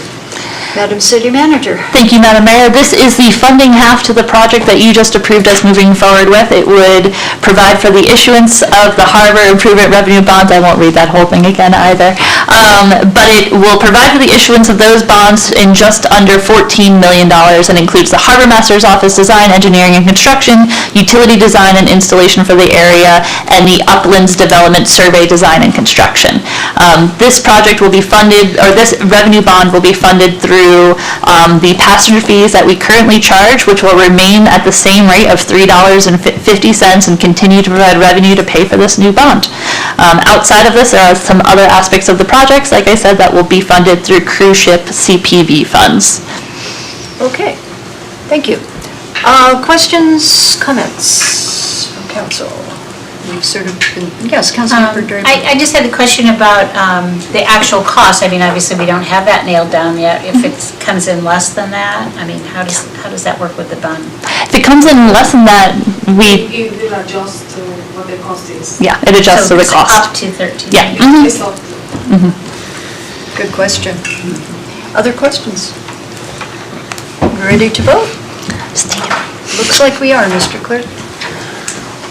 Voting on the approval of Resolution 2026-011. Barnwell? Yes. Draper? Yes. Calhoun? Yes. Osenga? Yes. Warner? Yes. Kreitz? Yes. And Mayor McClure. Yes. That resolution has been approved. Okay, two more. Resolution 2026-012. Mr. Clerk, it's a shorter one. Resolution 2026-012, authorizing the city manager to enter into a subscription and implementation agreement with AccuFund Anywhere, a cloud-based financial management system, including an implementation and project management agreement with C Business Services in the amount of $88,880 and appropriating funds. Okay, and this is on page 175. I'd ask for a motion to approve in a second, please. I move for the approval of Resolution 2026-012. I'll second. Okay, it's been moved and seconded. Administration. Thank you, Madam Mayor. I'll invite our Finance Director, Suli Husino, to come speak to this. Okay.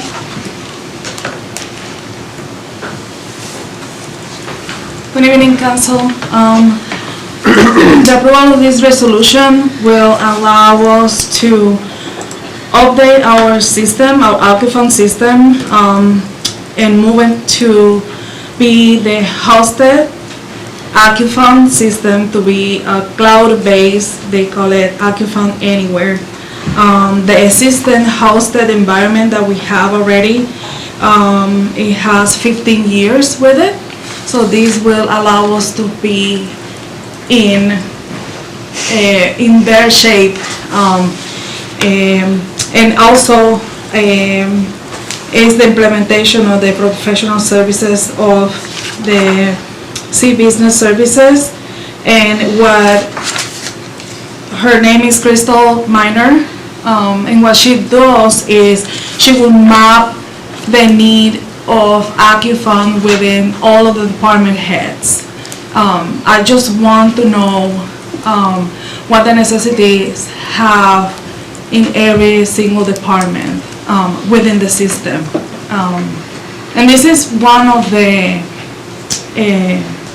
research that I've been working with the department, just to see if we need to, or either stay with our ERP system or changing and moving forward with another ERP system.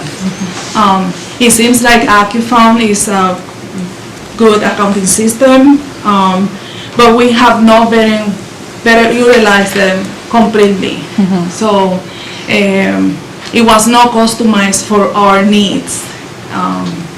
Now with this new update, it seems to be, it will be better for us to have better utilization.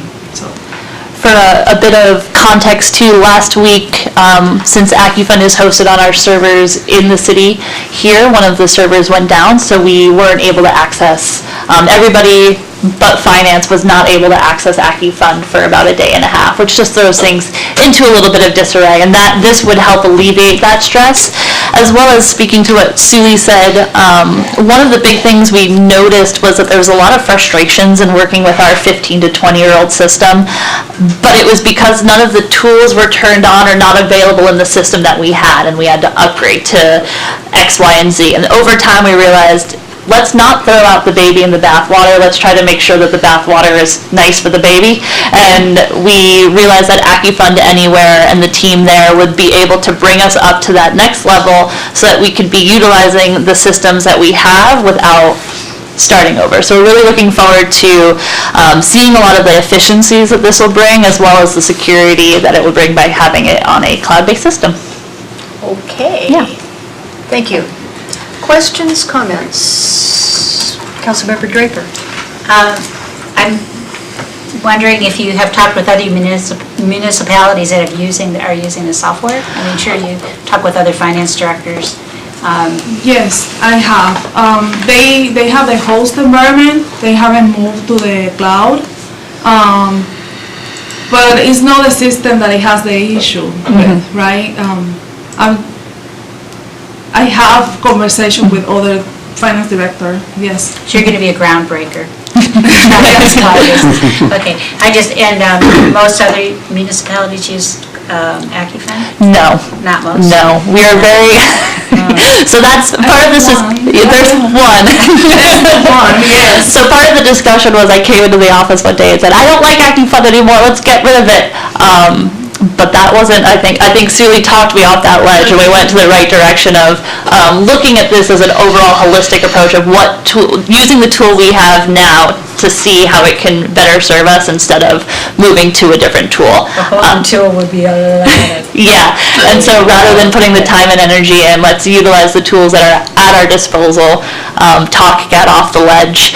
There are other bigger bigger companies that have taken over the field of ERPs. The big ones are OpenGov and Tyler Tech, which we use for other things. But at this point in time, we're confident that this small price increase will help us find efficiencies that those would too down the line. That would be a larger expense and a big overhaul that we're just not looking forward to. I know the electric department said that they were going to go to their own billing service. Is this going to be compatible going to the cloud-based? Okay. Yeah, and so we don't use AccuFund for utility billing. We use it for our enterprise resource planning, which is almost everything else. And this is one of the part when moving to the cloud is we are looking for more automatization, meaning that we can be allowed to have more integration with other softwares. Okay, other questions, comments? Ready to vote? Mr. Clerk?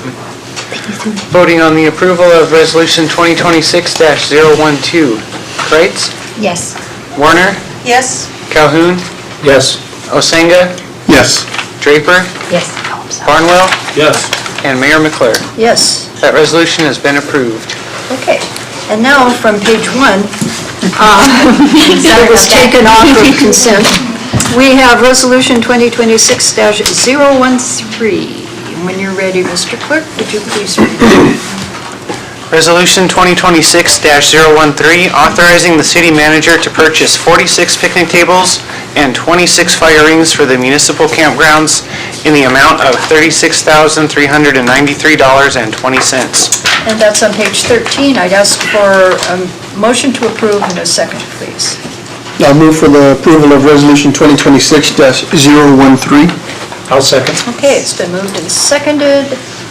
Madam City Manager. Thank you, Madam Mayor. Some highlights of this resolution.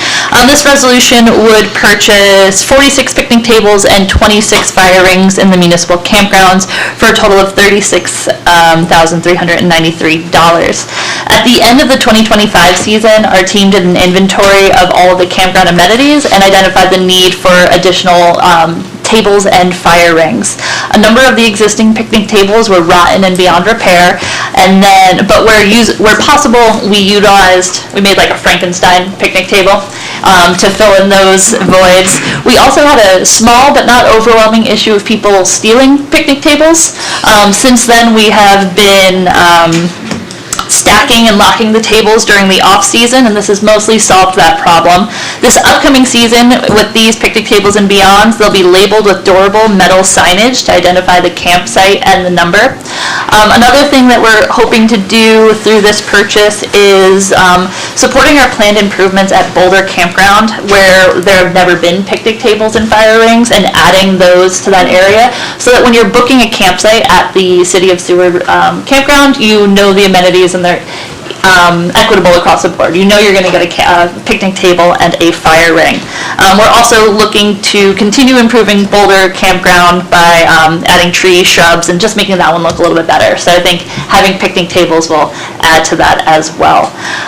One of the things we've purchased through this company in the past, and they've been reliable and have often come in at the cheapest price. One of the things that we looked into previously as well was having the picnic tables fabricated locally, but the way this delivery works is we just get all the lumber and then our team puts them together here, and they're like off-season thing. So the cost, the big cost is of the materials. So having it done by other local groups. So we reached out to the prison to see if they would want to build these for us, but the prices are a bit higher, and then also we do this ourselves in-house as a off-season, or winter season facility maintenance. So it comes in like big pallets, and then we build a bunch of picnic tables and stuff, so. Wow. Okay. You do that too? No, not me. Okay, any The colloquial we.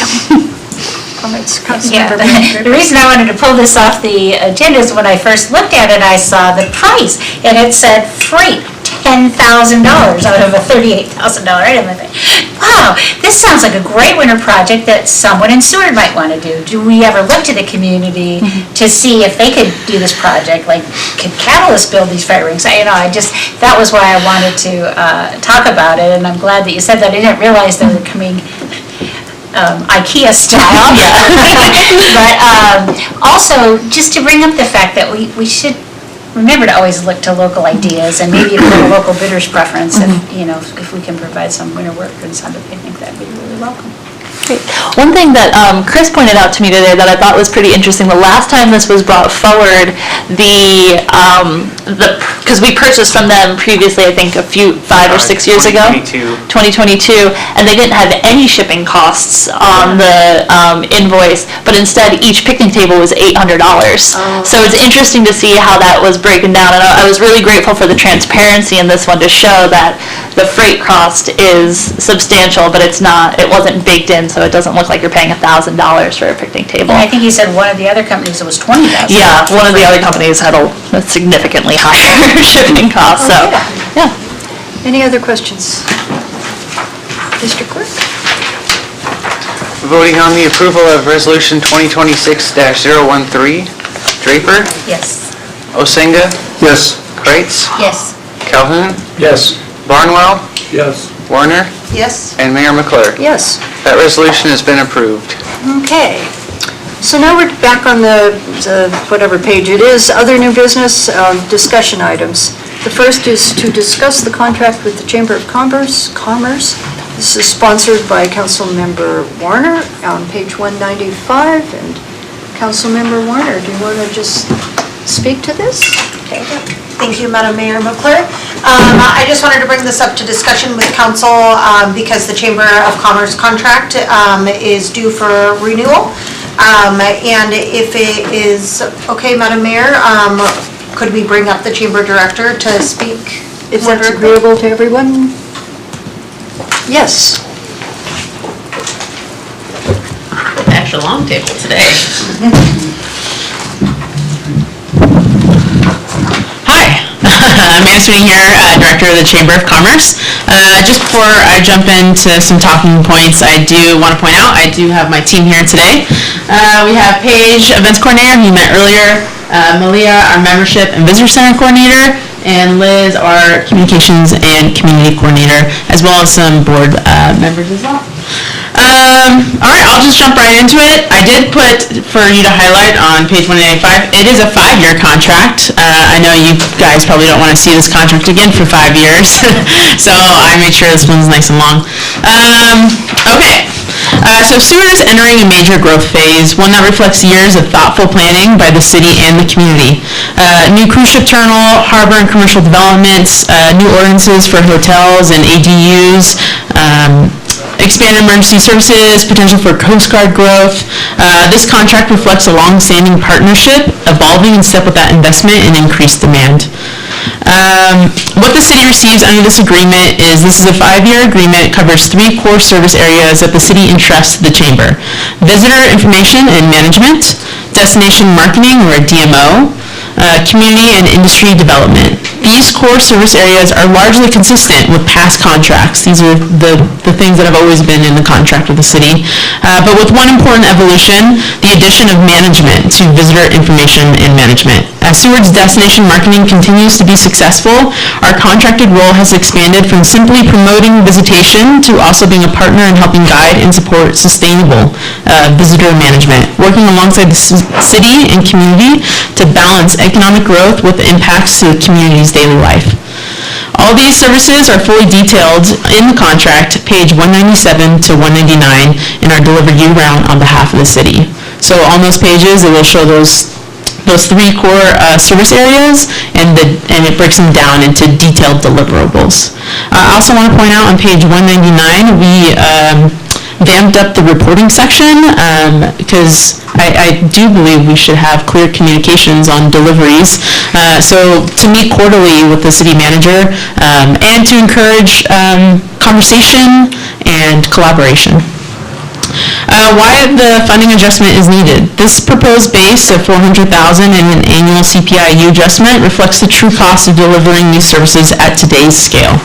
Visitation has doubled at the visitor center alone, and under our contract, we're also responsible for staffing the cruise ship terminal and the derby booth on cruise ship days. Yet we are currently operating with only 2 seasonal positions. Mostly, this is for staffing needs.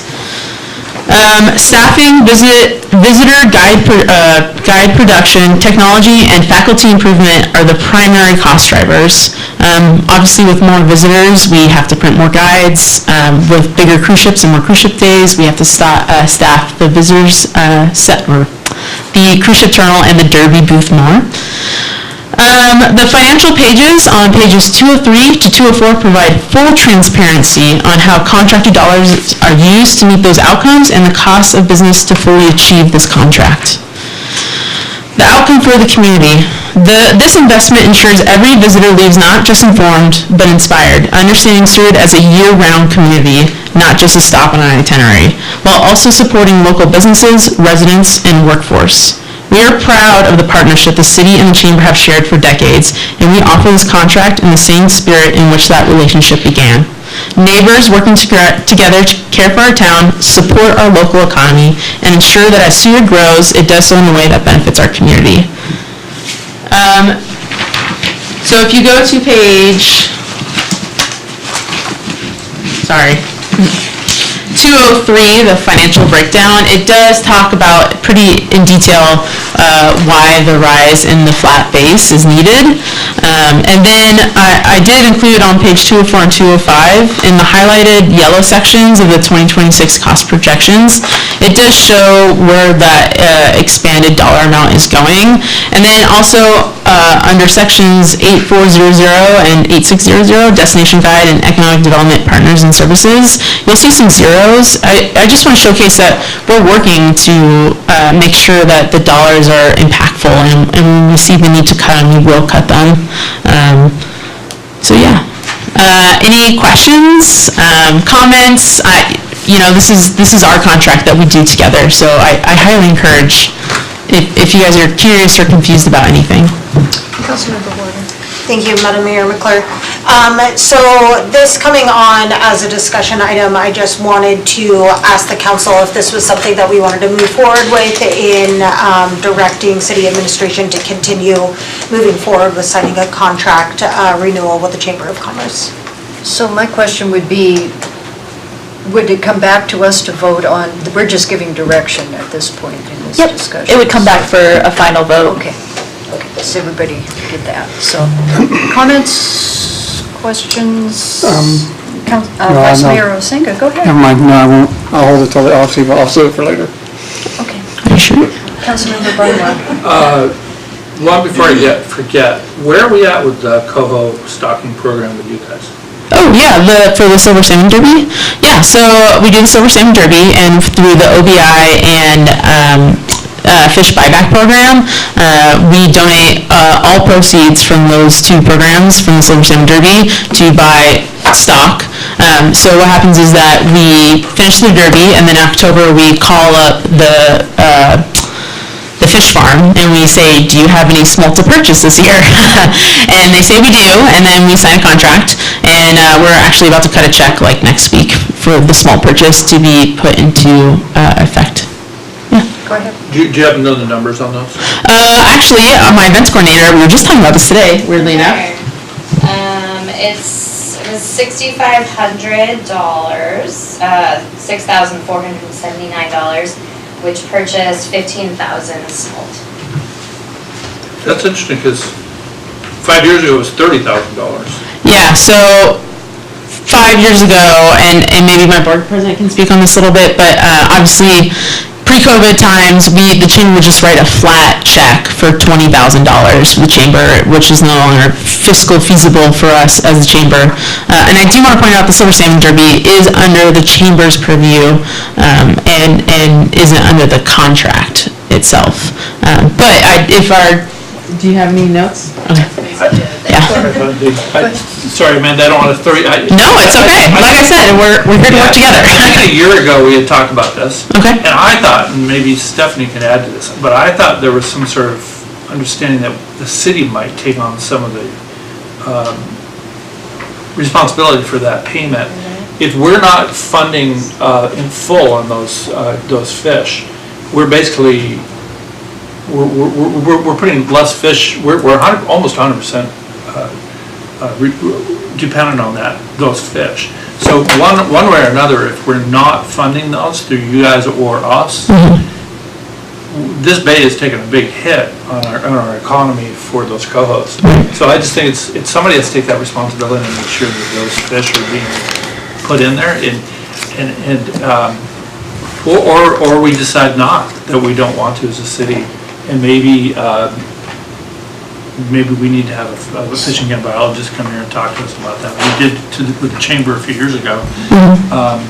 That's just something, maybe, it's not, I don't want to derail this conversation, but I think that we definitely have to put that on that, because it's really, really critical that we understand where we're. Yeah, totally. I mean, I think as I was saying, the marina and the harbor is the foundation for a lot of people's livelihoods here, and a foundation, I think, for Seward itself.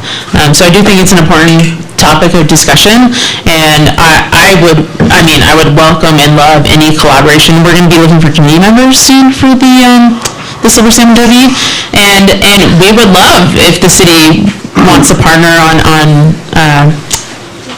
that efforts. Maybe the chamber could orchestrate a meeting with the charter board. I know they're famously pretty independent group, but getting their heads around it too, because totally. Yeah, we've been working a lot with the charter companies. There's the new charter association, and we've been working with their president to help support charter companies better through the Silver Salmon Derby with the pro category, which we're hoping to evolve to better suit their needs this year. So yeah, we could reach out and maybe do some sort of industry forum. Okay. Yeah. And sorry, the last question is, why is there such a big increase on Seward.com? What's wrong? Oh yeah. Yes. So basically sewer.com, right, we contract with them to run the DMO and the DTN and all the stuff, and basically to now access our visitation stats, so like our SEO numbers and like all the important numbers you would need to, say, prove for grant funding if ever down the line, or basically you have to pay to access those now. It's called the SEO and data package. I can bring forth that contract with SimpleView and Granicus, but it's like around $12,000 just to get access to those data points and SEO search engines, which is pretty unfortunate. We have looked at alternatives for website to maybe build our own custom something, but it's 50 grand like outright, and it'd probably be down the line. Maybe something we could explore. Okay, other questions? So basically, Vice Mayor. So it's an increase in your, I don't know, $60,000, $70,000 in your contract with the city. I'm not sure what your businesses are paying as far as fees. Okay. So is there an increase? Are they jumping up a certain percentage or not, or? Will be no increase to our membership fee. I do want to point out that the Chamber of Commerce, that not-for-profit 501c6, is still a chamber at its core, and we run basically the marketing agency for the city. So our memberships do not take on the burden of the contract the city has with us to successfully run a DMO for the city of Seward. So what would fees from your membership fees, what would that pay for? That goes towards running the chamber. If you look on that 204 to 203, you can see that the city contract allocations, like for salaries, the events, we would include the event staff in your guys' contract, because the events sustain themselves and the hours that the staff puts in, so we don't attribute that to the city contract at all. So the membership dollars goes towards basically the other bits where like building and operation is 50% attributed to the city. So it goes towards advocacy, membership needs, marketing, those sorts of things. Lou, do you want to? I was going to say last year we did have an increase of membership dues. I think it was like a general increase of like 20%. So at the very base value, previously our lowest level of membership was say $120. Now our lowest level of membership is $180. So they did increase slightly to be able to catch up with the increase of just operational services that we have. So we did see an increase. Talking with our members, we had very neutral feedback from that. A lot of people saw the value of increasing the amount that they're paying annually, and to be able to increase the amount of services that we can provide for them. I'm assuming that they're benefiting from what the city is doing. With your brochures and everything, their names are in there, they get some advertising and stuff, which they pay for, I'm sure. So it's just a question of... No, totally. I completely understand. I mean, when people enter contracts, right, it's to the benefits of both parties. So the fact that we're a Chamber of Commerce mutually benefits both parties, and the fact that it's an added benefit to our members, and the fact that we're in touch with businesses and that we're willing to take on operational costs and stuff like that is beneficial to the city, right? The contract needs to benefit both parties.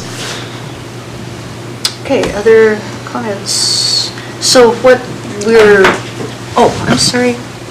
Oh, you got to raise it higher. I see you around. I just wanted to comment that it seems really hard, a complex situation that they're a membership organization, but what we're doing here is we're hiring them to do a job. They've listed what the job is and the cost. So going into what their membership dues are, that's irrelevant to this contract, in my opinion. I mean, they've got a job to do, prices go up, and they're showing us exactly where things are happening. I would wonder what it would cost the city of Seward to run a visitor center. If they stopped doing a visitor center, what would it cost us to run a visitor center? So what we're asked tonight is to give a nod to administration to bring back the contract for a vote, is that correct? Can we nod to that, and if we wanted to tweak it at the time? Okay, thank you. Thank you so much. Councilmember Warner for bringing this, thank you. Thank you. The second discussion is the future of mobile vending on city property, and this is from the city clerk himself. And please, Mr. Peck, tell us what's what. Thank you, Mayor McClure. So in 2014, the city of Seward kind of pioneered the mobile vending program by selecting certain sites on city property around town and across the bay to allow mobile vendors. And it was a great program, but now in 2026, it's really struggling. But on the flip side, on private property, it's actually really thriving. There's like a hotspot downtown in the harbor, and then some various vacant lots around. There's one across the street that was pretty popular last summer. And I'm just looking for some feedback from council on what to do with our own mobile vending program. It seems like best case scenario, if it is doing well, we're kind of starting to compete with private industry, and I'm not sure if we want to be doing that. And then worst case scenario is kind of like it's just really struggling. We had only one vendor last summer in the south parking lot, and they reserved it for the whole season, but they bailed in July. No reason given, but it was just kind of a lot of work to keep that spot blocked off for them from other cars wanting to park there, and just the permitting process and all the administrative things that go into this program, and it's just seems like it's starting to kind of not become worth it. So I was just looking for some feedback on this program. So what would we have to do if we were to put a hold on it for, say, a year or two? Can we just put that on the website, or do we have to have something in our, what does this involve? That's a great question. The applications are open on March 1st, so that gives us time to do an ordinance introduced February, enacted in February. If we wanted to add something in city code, maybe like the program is kind of open and shut based on a council vote at the beginning of the year, or something like that. I'm kind of open to suggestions. And then we could, I mean, it would be interesting if we shut it to see if all of a sudden there's this outpouring of people wanting it. I mean, you know, but otherwise, if it's not being used. But then the other side, I've been thinking about this a lot. What's the harm of having it open with no applicants? Does that really matter? Well, like last year, for example, it ended up being a lot of administrative time spent on the application packets, the permitting process. Parks and Rec had to block off the parking spot like a couple weeks in advance to keep it reserved, and so there's a little bit of strain there. Okay, what do you think? Or has anyone else thought about this? Councilmember Kreis. I was curious, the Wellington Park area, is that not maybe an easier place to kind of have more control over, to keep that open? That was one of my ideas to improve the program, was to have kind of like a vendor village on Wellington slab and have like those spots on the slab, and I was hoping that could become a hot spot, but we haven't had any interest from anyone in those spots. Has that been available, though? That's been available for a couple summers now. Okay. And we've made some other little tweaks, like we had an ordinance to remove the requirement to pack up the vending cart overnight, because that was quite a hassle for the vendors to pack everything up and move and then come back. So we are trying to respond to their feedback and make things easier, but it still seems to be floundering. So, I don't know. It's not something I think about. I mean, obviously, the ones that are on private property are doing really well, and I think that's part of the thing that has taken away from it. But so maybe we should put a hiatus for a couple of years And, you know, like if suddenly people really want, I remember when it was a big deal and people wanted it, you know, so. What do you think?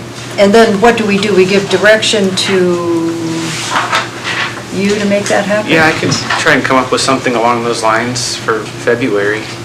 Okay. Yes, Vice Mayor Thank you, Rosing. Madam Mayor.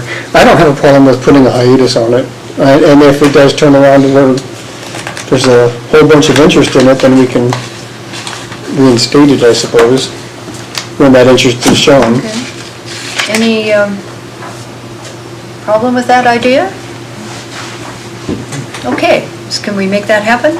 Sure, thanks for We have some listening. direction. Kind of an obscure one, but I just wanted to run it past you. We'll see. Okay, so then the other to the last discussion item is also from our clerk, and it has to do with the October 2026 regular municipal election, and you can explain all that. Clerk Knight continues. So, in the previous election, there was a proposition on the borough ballot, proposition number 5, to align the Kenai Peninsula Borough election with the State of Alaska election in November, and this proposition passed.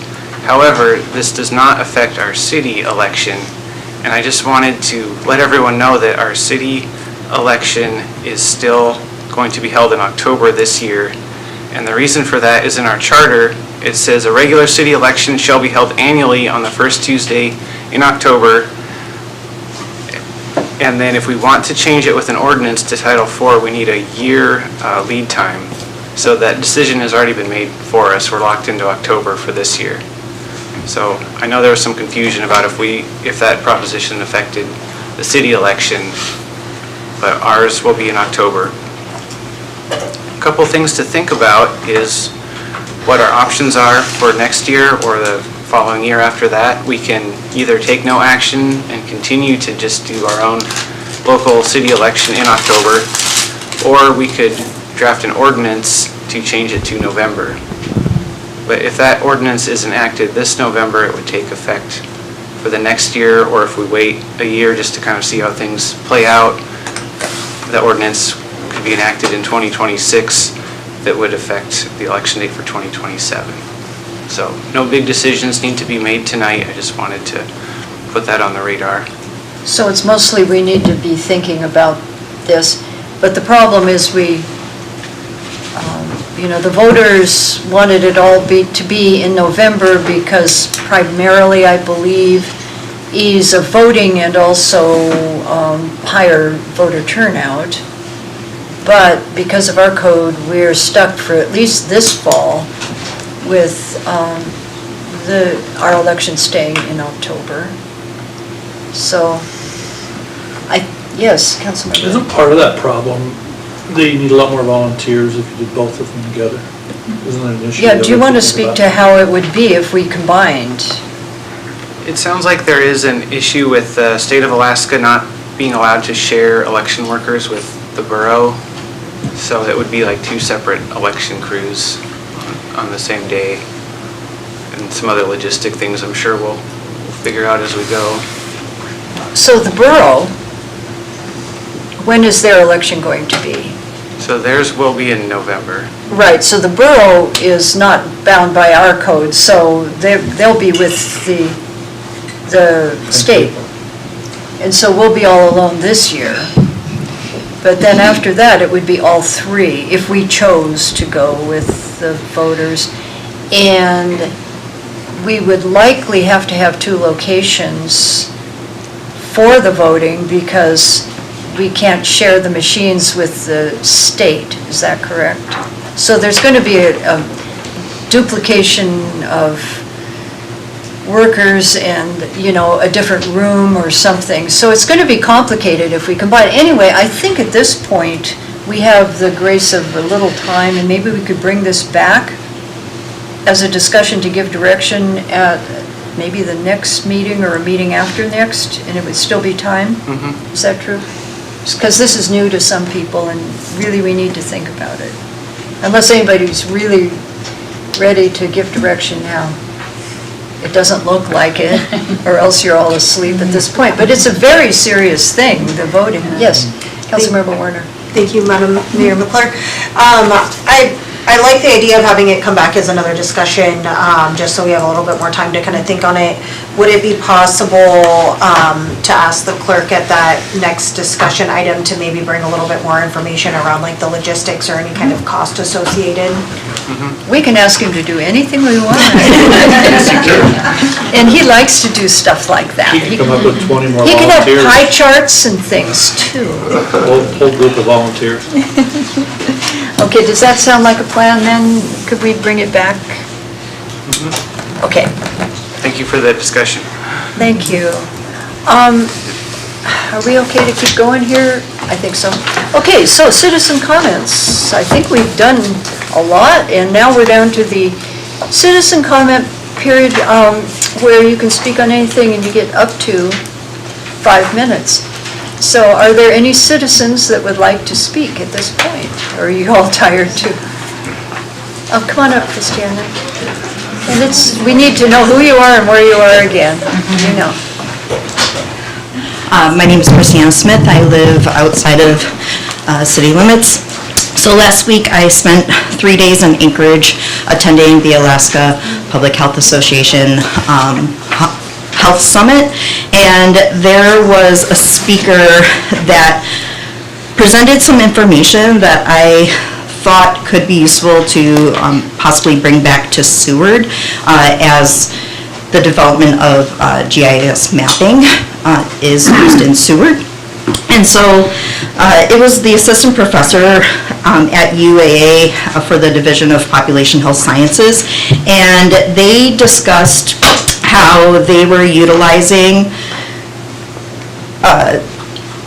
infrastructure such as pipes, ducts, waste systems, and ventilation networks, and looking at how they shape the health of Alaska's cities and growing hubs.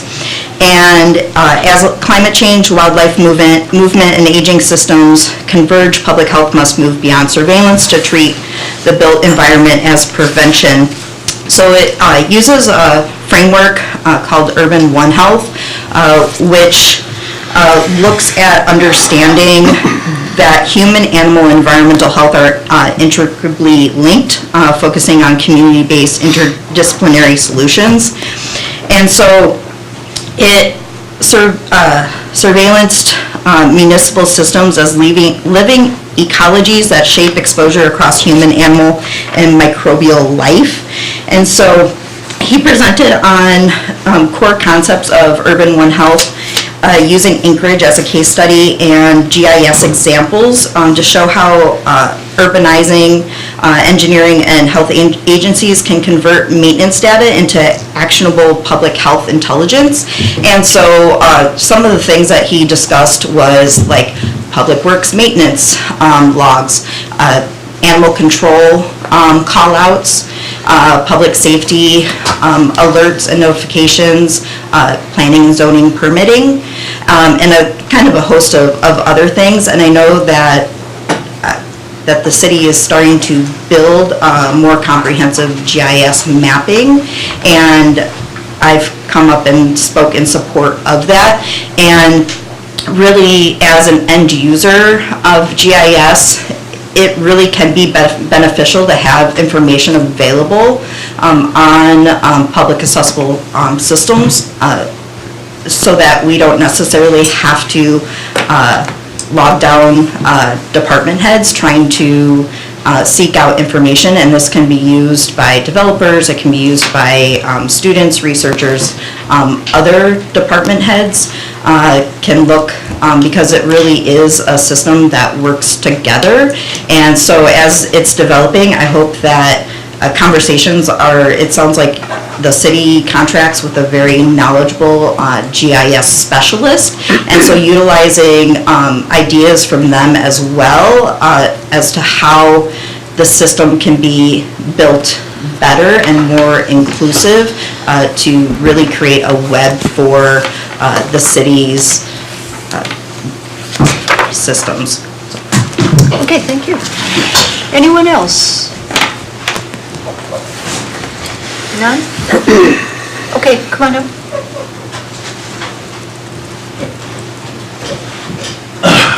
John Weisel, outside of city limits. As a part of the tourism industry, hotels, fishing, we all network and we all give information every day. We sure as heck don't say call the chamber for the information. It's much better and found on Google, any sort of simple search online. That's how information's given nowadays. Chamber is as relevant as investing in Blockbuster Video Store. It has about the same amount of patrons, about 5 to 15% of tourists. Blockbuster went out of business. This type of business should also. Memberships are down. They decided to withdraw funding from Coho Salmon after taking council's money without telling council how they spend our tax dollars. This is not essential funding, it's discretionary. And information is digital. Brochures are outdated the day they're printed. The city will get a lot better ROI for the community giving the amount of money somewhere else, like Parks and Rec. Sewer Chamber has about as much use as a phone book. In their presentation, they never give a parameter of what success is. They simply ask for another $100,000 plus. As a citizen, please prioritize our discretionary money into something that actually is meaningful for the community and not an outdated source of information that can be replaced by a QR code. That does not represent all the community's tax dollars and who. The presenter said a key point how their foot traffic had. But they'd have about the same amount as foot traffic as if it was a giant public restroom, okay? It's not something to brag about. The building would be better off used tomorrow as the police department in transition to a new police department. That's what I think of our funds, and that's what I think of the amount of increase of dollars being requested for something that is no longer relevant. Thank you. Anyone else? Wait, hold on a minute. No, you come first. Me or her? Her. Yeah. So I want to know, is this, I want to know if it's going to be addressed. On the agenda, it says that this is after the special session. Will this be addressed? So this is the citizen comments part. Right. And we'll have our comments, and then we'll go into the executive session. Okay, but you're going to discuss it. In executive session. Never mind, yes. Yes, but, hello, I'm Annette Reese. I live out of town. I am one of the appellants that, So you can't speak, if you're an appellant, you can't speak to it prior to the, I can't speak to it. No. Can I give a history lesson? You can ask the attorney. I think that would be, we have our attorney here. He can. Yeah, I mean, the testimony on that issue is closed, and it's solely in the council's, I mean, it's being deliberated presently, so, I mean, it would be inappropriate for the council to consider it, given the other parties weren't given notice and testimony is closed, but Right. to the degree, you know, you're here and you stayed here, and I didn't want to allow you to speak in general, it's up to the mayor, I suppose. Any subject other than the appeal, I guess. Yeah. We don't want to stifle you, but. It was an experience that I had in the past. So. Does it relate to the topic of the appeal? And if it does, you should. Yeah, I should, yeah. Okay. Thank you. And I appreciate you asking, though. I mean, it's just, there's rules there, Yeah, so, I understand. of fairness. Okay, so who else, oh, I'm sorry, go ahead. I saw the hand and then I forgot already. No worries. It's been a long night, you guys. Yeah. Speaking of which, I'll make it short and quick. Mayor's meeting outside of city limits, speaking on behalf of the chamber. And I do want to say that after our one-on-ones and of course citizen comments, there is truth there. Our staff has been working at a contractual deficit to to make sure we successfully serve the city in this DMO contract, destination marketing, and I think at the cost to the mission of the chamber side of our business. The advocacy, the luncheons, the industry forums, and I don't want to see that side suffer for the DMO. And that's where the staffing comes in. So our staff isn't super stretched thin and we don't burn out and turn over so fast as we have in previous years. I do want to say that I also agree that the Visitor Center, I don't know if you guys have been recently, it is pretty much an information center at this point. There is inclusion in the budget to upgrade the facilities to better represent Seward's story and be more of a resource information. And as our impact report, our social media numbers are up, our website visits are up as well, and we count every visitor who comes through the visitor center, not just the bathroom, or just the visitor center, and do inquiries. And in 2024, the visitor numbers going into the visitor center itself to ask for questions and to look up brochures was about 5,000, and this summer it was 11,000. So it is a resource for our visitors, but we do want to become more of a local resource. I also agree with that. So yeah, thank you so much. Thank you. Anyone else? Okay, I'll bring it back to council and administration comments and responses. So, Madam City Manager. Thank you, Madam Mayor. No comment from me at this time. Okay, start with Councilmember Draper tonight. Oh, I just wanted to thank all the members of the public that came out tonight. It was a long night, but I really appreciated hearing all the input from everyone.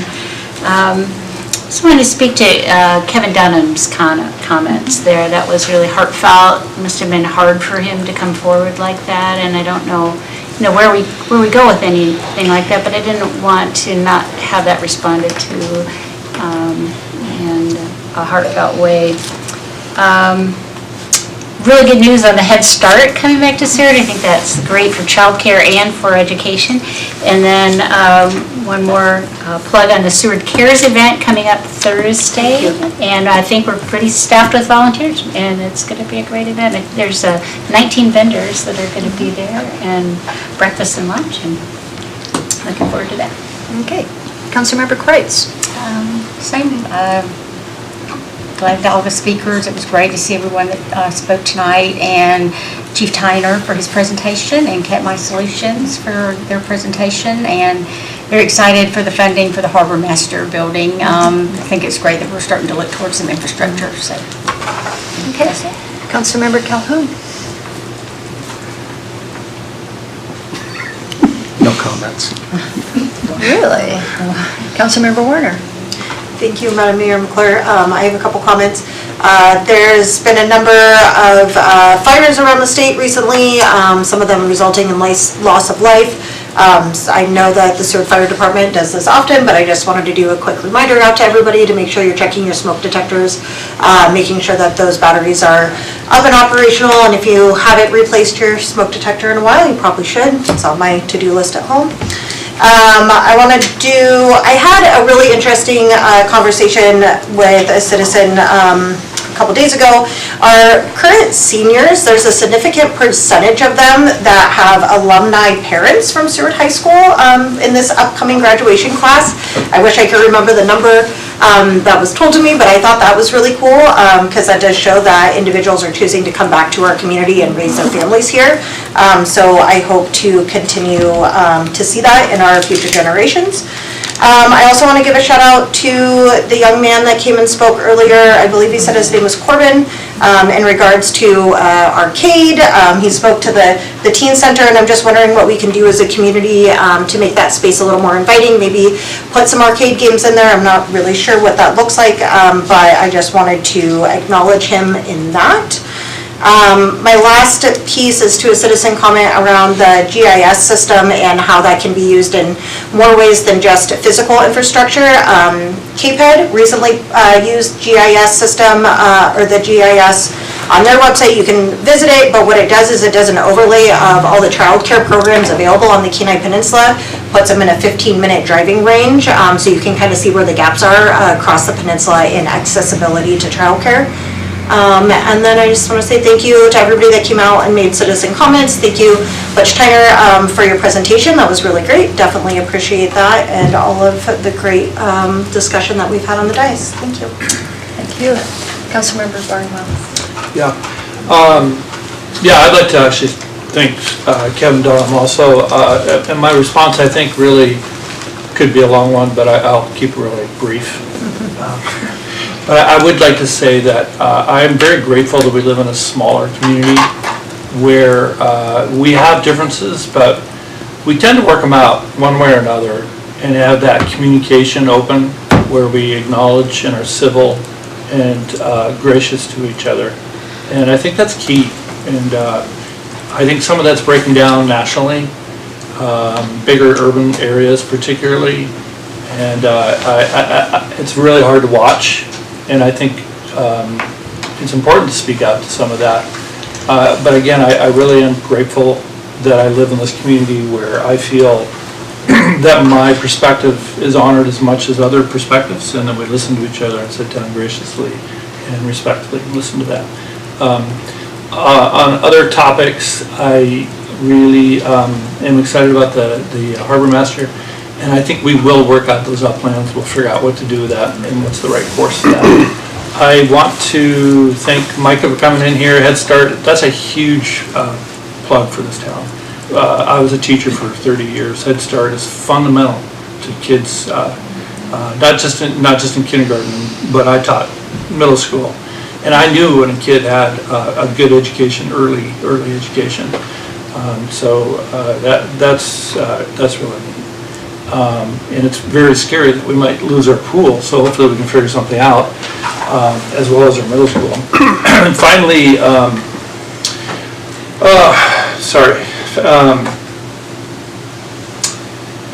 finally, where was I? The Coast Guard cutter is pretty exciting, that 2029. And sorry, one more thing. Sorry, Chamber. The smolt buyback program is funded through the Silver Salmon Derby. And I think the relationship with that is the money they make funds those smolts. In the last few years, the Silver Salmon Derby has not produced as much money as 10 years ago. And that's why there's a decrease in that funding for those fish. Sorry, I'm kind of up on this. I was on the Cook Inlet aquaculture for a few years, and I was a fisherman for 25 years of my life, commercially. So it's a big deal for me, but I will talk to the Chamber and try to figure out where we can go forward on this. Thank you. Yeah. Okay, thank you. That's it? Yep. Vice Mayor. I just have to echo what everyone else said. I mean, the Head Start announcement was pretty exciting. The Harbor Master and the harbor upgrades, I think, are really exciting, and I can't wait to get that started and really kind of see how the design plays out as far as the uplands. Thank you to all the presenters, Chief Tyner and the Katmai presentation. They were very good. And I would just like to say thank you, Amanda, for answering my questions. You guys, you do a good job for our community. I understand that. If a question comes, I ask. So, thank you. Always ask. And that's it. Okay, and I will echo all of that. I appreciate everyone who's been here. Good job, Chief Tyner. Speaking in public is like my thing, but it's not everyone's, you know. We're calling it Seward Cares, right? And before that was the Homeless Connect, I think they were calling it. It's still a part of that? Kind of that. It's nationwide? Yeah, so if people are wondering what that's about, but it's being led up by some really good people, and hopefully on Thursday at AvTech Gym, people will get some services that they desperately need. And I do appreciate Corbin coming in and making his statement. That's always good to see younger people, and I know him, so it's kind of cool. Okay, with that, we have an executive session, and I have a question for the clerk. When I read this and I make the motion, do I read the bracketed explanation? No, that's not necessary. It was just an explanation if people were wondering what the appeal hearing was Okay, about. okay. So my plan is I'll read it, I'll move it, we'll vote to go into executive session. I'll make an explanation about something and who shall be going in, and then we'll take a good 5-minute break before we do the session. And then we'll come back in here and make some kind of statement, which I don't know how long or short it'll be. It's going to be dependent on our attorney, how much he wants us to, but things will be published. So with that, I move to go into executive session for the continued deliberation of Board of Adjustment appeal hearing and consideration of findings of fact and conclusions of law. And I'd ask for a second, a motion, I made the motion, I'd ask for a second, please. I'll second it. Sorry, yeah. And we do vote whether or not to go in. So we're going to vote, and I'll allow you to vote on that, I guess. So take the vote, please. Voting to go into executive session for the reasons stated. Barnwell? Yes. Kreitz? Yes. Warner? Yes? Osenga? Yes. Calhoun? Yes. Draper? Yes. And Mayor McClure? Yes, and so now, who will be present in the executive session? As before, it will be the attorney, Sam, and all of the council, with the exception of Councilmember Kreitz, who was not present during the previous discussion, executive session of the appeal hearing, and so she will abstain from this. And so it'll be 6 of us in there with the attorney, and we'll come out with our statement when we're done. Does that make sense? Okay, so we're going to take a 5-minute break. Let's call it, 9:39. We'll come back to the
Okay, we are back on YouTube. Mics are on. Ready when you are, Mayor McClure. Bring council back, and I move to adopt the findings of fact and the conclusions of law, and I'd ask for a second, please. I'll second. It's been seconded. So, Mr. Clerk, we need to vote on our findings and conclusion. Okay, ready to vote right now? We are. Voting on the approval of the adoptions of finding and fact. Kreitz is not here. Draper? Yes. Calhoun? Yes. Barnwell? Yes. Werner? Yes. Osenga? Yes. And Mayor McClure? Yes. Okay, that motion has passed. Okay, so we have unanimously agreed on our findings. The findings will be posted on the city website as soon as the clerk, who doesn't know he has to do that, is able to post it, and will be sent also to the parties involved. Our conclusion was we've upheld the planning and zoning decision that they made about the drive-through with 3 modifications which are included in the written decision. And that will all be posted, and our attorney has done a quite masterful job of delineating the whole process and explaining, so you'll see that as soon as we get the clerk to put it on the website.